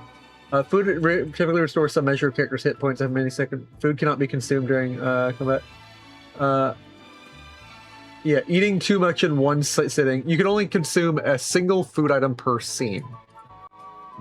But yeah, so yeah, in general, like they all get, like stave off your hunger. So yeah, I'm actually wrong about that. So they don't. None of the bigger foods. That's the thing I thought was weird is like I think the water like if you have like purified water, it counts for 2 levels, but otherwise it's 1. But Yeah. food, like no matter what the food is, even if you're getting a 5-course meal, it still typically only counts for breaking you up from like starving to hunger package. Yeah. If you eat like a full, well-cooked meal, I will say it always returns you to like full. Is that fair? Like that's a home rule I'm going to establish. Anytime you eat like a fully cooked good meal, brings you to full sated on hunger. Otherwise, it's just like it's doing what they normally do. I think whenever you eat, food cannot be consumed during combat. Outside of combat, you may eat a single food item per scene. Eating too much in one sitting is liable to cause a problem. So only 1 per scene, and then let me just double check the whole survival thing. Kind survival of broke that roll. Yeah, I'm cool when I mess something up. It's a thing that happens. Getting enough to eat. Proper preparation food can help with this. Unappetizing foods more appealing, more nutritious, and less likely to leave you with radiation poisoning. Page 216. Being well fed means willing to eat some downright unpleasant things. When you eat a food item, you move back up this track. Eating uncooked food or preserved food makes you move 1 step, while prepared food goes up 2 steps. Okay. So They didn't include that. That's dumb that they didn't connect that in the other rules. If you're starving, hunger is a source of fatigue. Thirst works a similar way. Drinking something that moves you back up. Drinking anything moves you back up. Drinking purified water brings you up 2. And of course, you drink salt water, which moves you down 1. but then that brings up a question of unless we can like pay or like have some way of like doing these cooking things inside of a town, we would need to figure out like the settlement mechanics or whatever it is to build cooking stations for doing this cooking. I will let you make like whenever you go to camp. I will let you make basically a survival roll to see if you can make a disguised fire. Otherwise, if you fail the disguised fire, I will like basically accept that you have a fire as long as you have 1 degree of success, but it is exposed to all the things that will be watching you. Question. Yeah. What about Pennyworth? Pennyworth also, so long as he has fuel, could just cook things for you. As long as he had a fire, he had a fire attachment. I mean, I meant my like engine that has fire coming out of it. Yeah, also acceptable. I mean, like it's I would make someone I don't have my flamer anymore. I would make someone make a risky check to basically stick their hand under what is definitely a concentrated jet blast, I'd make y'all make 1 intelligent science check to see if you can come together with some equipment, some tongs or something to do that. But yeah, otherwise, yeah, I'd let you cook. Stick. I'd let you cook under Mr. Pennyworth. Yeah, I mean, totally normal that Mr. Pennyworth, y'all don't even need anything to start a fire. It's just whether or not Mr. Pennyworth can, you can build a disguised fire. Mr. Pennyworth is going to be always a source of fire. And if you want to just cook with Mr. Pennyworth and nothing else, that's also good. But yeah, there's tons of crafting things you can do. There's stuff you can craft. All the cooking crafting is on 216 and further on. I think you can also craft soda things if you unlock the soda recipes from other rulebooks. But the core rulebook shows you how to cook anything from noodle cups to squirrel on a stick to squirrel bits.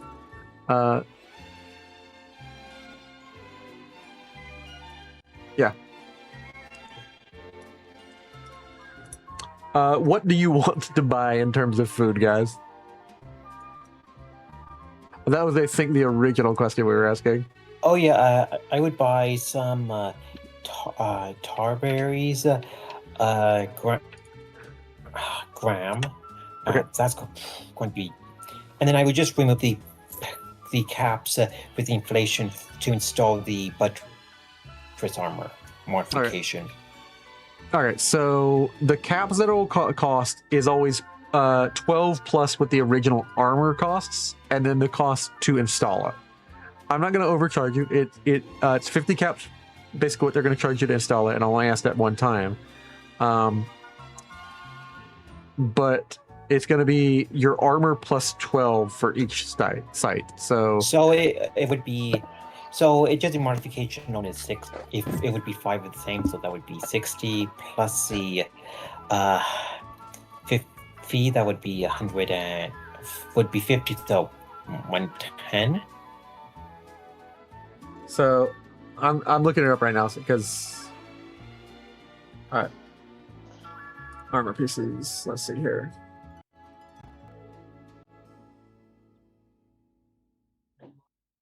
So you have a heavy raider. So it's 48, 18, and 15. So all in all, to do this for everything, it's 30 plus 36 plus 48. And do you have a helmet? Yes, just a regular raider helmet. There is no heavy version of it. Okay, cool. And then you also wanted that to be buttressed too, though, right? Yes. Okay, so how much is the raider helmet? It's 8. So 8. So 8. So I need to see that. It's a lot of math. Sorry. Plus 8. Plus so it's 6 locations times 12.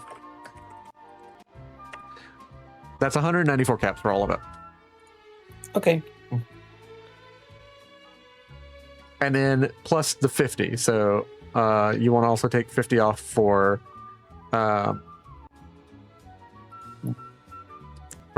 charge, what they ask you for basically like doing the work for you. Okay, so it's about 250 about total. Yeah. It's like 244. 244 is the total. So Okay. you have 292. So let me do the math for you real quick. 292 minus 244. That's why I have a calculator up. You have 48 caps. Okay. That's before the food. You also want tar berries. So is that just what you want, like tar berries? You got plenty of dirty water. Oh yes, I purchased that just using the inflation Price. for purchasing. Yeah, you bought a ton of food. Okay. So anybody else want anything? He bought like 12 carrots. Just daily, 1 carrot, 1 dirty water. This is what I live on. That's the diet of a champion. Cool. What were the food options? At least that's what's left anyway. Oh, there's tons of food. Like they have tons of food. It's just they have pretty much anything that is rarity 2 and below. And you're looking for something cheap. The cheapest thing that is available, I think, to be bought, which is why he bought so many of them, were carrots. Carrots are 3 caps. Anything else is going to be 4 caps. Unless it says more, yeah.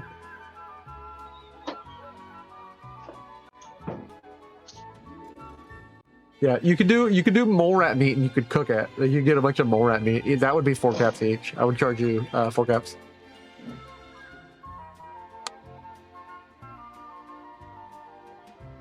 Well, the funny thing is the cooked version, mole rat chunks, requires 2 sets of mole rat meat. So we would actually just we wouldn't really gain anything out of cooking it because we'd be taking 2 pieces that give us 1 hunger to make 1 piece that gives us 2 hunger. It gives you a status effect after you eat it. It gives you a +1 to the group pool. More like chunks does. I think squirrel things when you cook them too. Squirrel bits when you cook them. Oh no, yeah. So yeah, the cheapest the thing. mole rat items are not showing any effects on them when I looked them up in the compendium. I'm looking at in the rulebook. Mole rat chunks gives you +1 maximum AP in the group pool.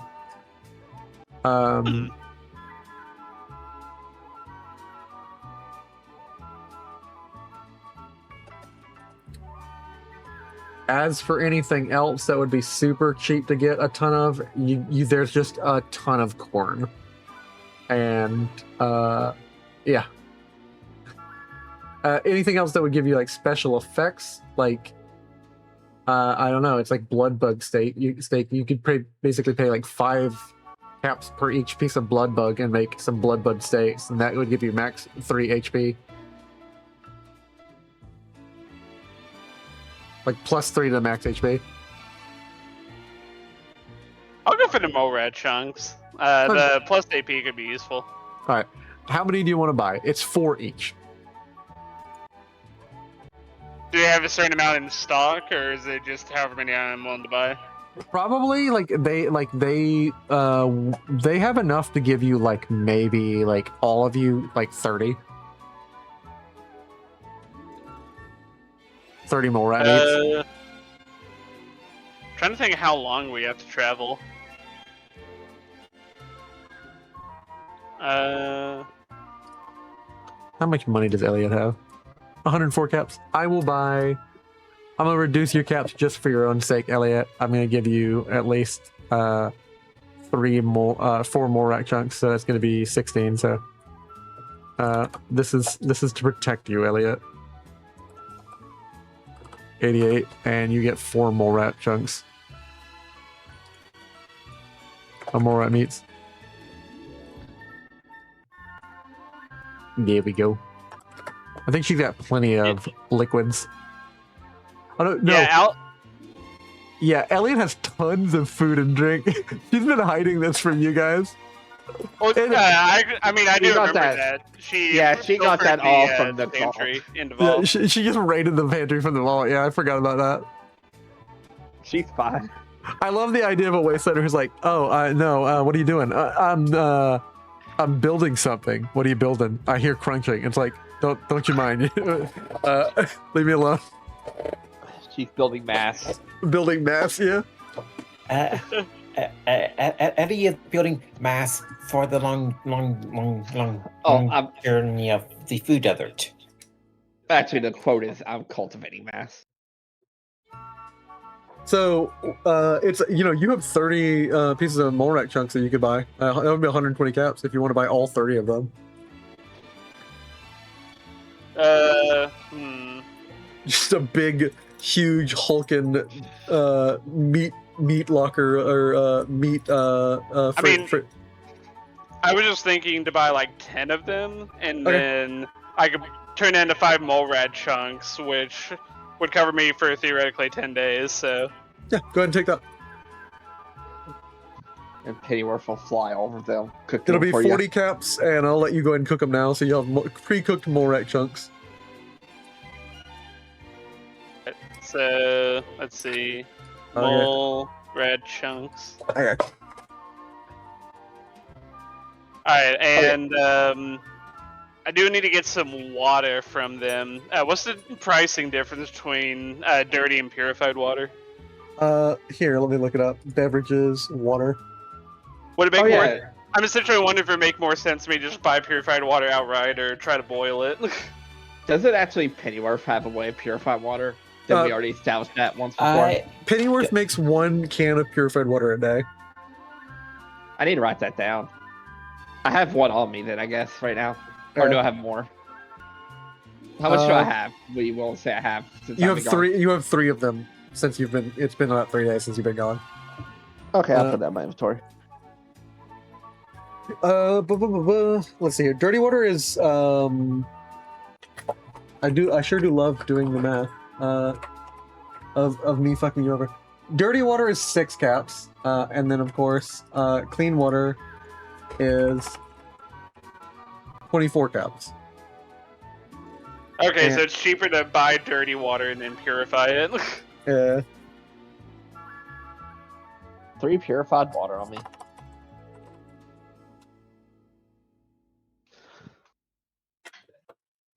Yeah, because purified water takes 3. Yeah, dirty water. Yeah, it is way cheaper to buy it. Yeah, and you just boil it, like purify the water yourself. You said it was 6 caps.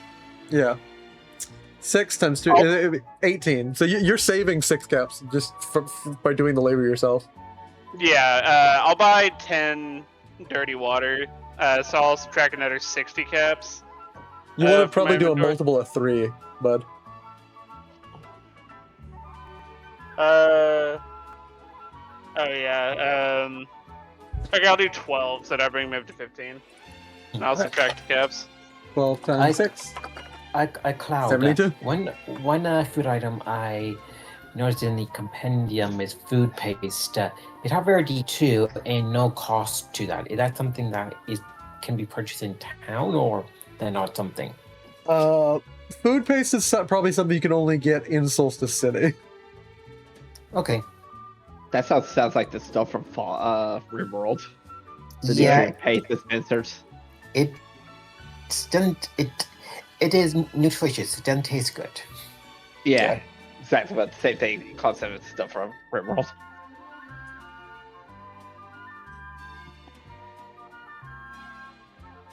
Yeah, I'm gonna save my money It has up a cost to get that. 0. That's weird. Why are they just listed as cost 0? Yeah, I think it was the item was originally was from Fallout, and It's from Fallout 4. It's from a specific location in Fallout 4 where there's just a bunch of it. Like there's a limited supply of it, so that's why it doesn't have a cost. I would still Yeah, charge something you. you can't buy. I would still Or charge what you they were thinking. because it has a really good effect. I would charge you about 10 caps for it. okay. So I will get some. So if you get 4 of them, that is like 44 caps, correct? 48 caps. Okay.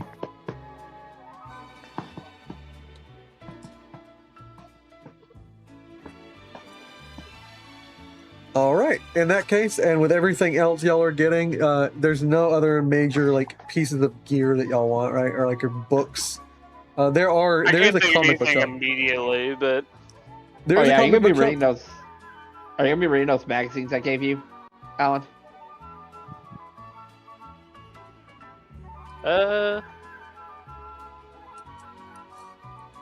I would also like Pennyworth to read them too. future weapons today could be useful for Alan. The will robots rule the world? Probably not. I mean, that just gives you extra defense. Yeah, against robots. Yeah. But I don't see why we wouldn't all read them, especially the will the robots rule the world. Yeah. The robot would like to know if robots will rule the world. Curious.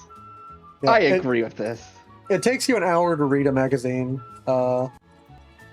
which is funny in and of itself, or a book. Bonus applies once, normally on a single skill test. Not only do I have to read the book, DM, I have to understand the book. You gotta write a thesis paper Yeah. on it. Yeah. Once you've used it once, you can learn it permanently when you next level up. You have to run into a situation where you use it once, and then you can permanently learn it. Oh, is that how it works? Okay. Yeah. Actually, it would have been nice to know on the last level up. But Yeah. alright. I thought it was all permanent. Okay. Yeah. That's good to know. So like you have to learn it as like basically your level up perk, but until you use it, it's essentially just like a one-time use like buff. And Are then you able once to reread the book and get it again? basically I would require like a couple of days to have passed, but yeah, I would let you keep reading it. All right. That could be good to use in case of emergency. Like, case of emergency, pull out the Yeah. take less damage when robots and some mini get you. Yeah.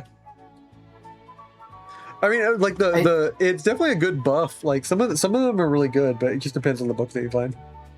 Yeah. The trip. So just planning it out roughly. What the estimate travel route if we're just going left? So the guesstimate travel route, all this together.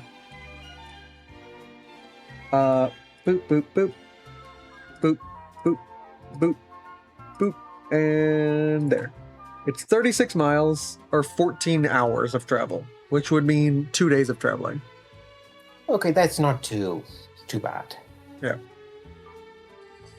2 days worth of just walking is definitely enough time to run into something. So,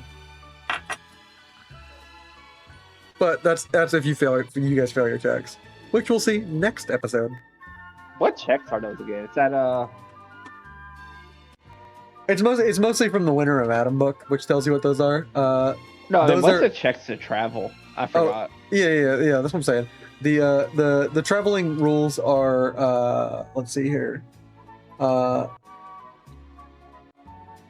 DC is determined by a bunch of questions based on how familiar people are with it, but the test is an endurance survival, and basically scouting is a perception survival. Okay, I can do perception survival. Yeah. I don't know if y'all are better at that than me or not. But actually navigating is endurance survival. I am not good at that. And if you roll a complication, there's a special journey complication table I roll on. Perception survival would be 11 for me, 8 plus 3. I have 13. Yeah, there's also weather encounters that you can deal with depending on the weather of the day. Also, Luckily, Georgia weather is known for being totally predictable and very calm and stable. So, I'm gonna let y'all also know what I got for my level up was a tag skill perk, and I put my tag into sneak. Oh, and this is probably relevant since y'all are going to be traveling, and travel happens a lot in this campaign, so it's probably relevant to just go ahead and share this with you. This is sort of like a table you can spin stuff up when you're doing traveling. You get like you can have a perfect campsite for if you spend 1 AP. If you spend 2 AP, you can reduce the difficulty of the next test by 1. And 3 AP is you avoid a random encounter that results as a that is like the result of a complication. You get a lucky break. Something luckily happens that I will narrate that gets you out of the horrible situation you've gotten yourself in. Or 3, you can essentially come across a location filled with a bunch of trash that you can turn into treasure.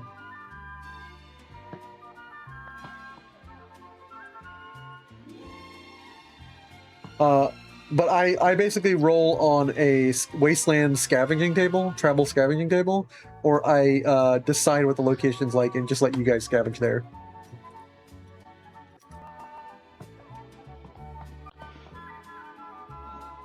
Are you still streaming, by the way? Yeah, we haven't closed out yet, unless you guys got Okay. something to. Yeah, I'm about to head out soon. All right. Yeah, I'll go ahead and call it here.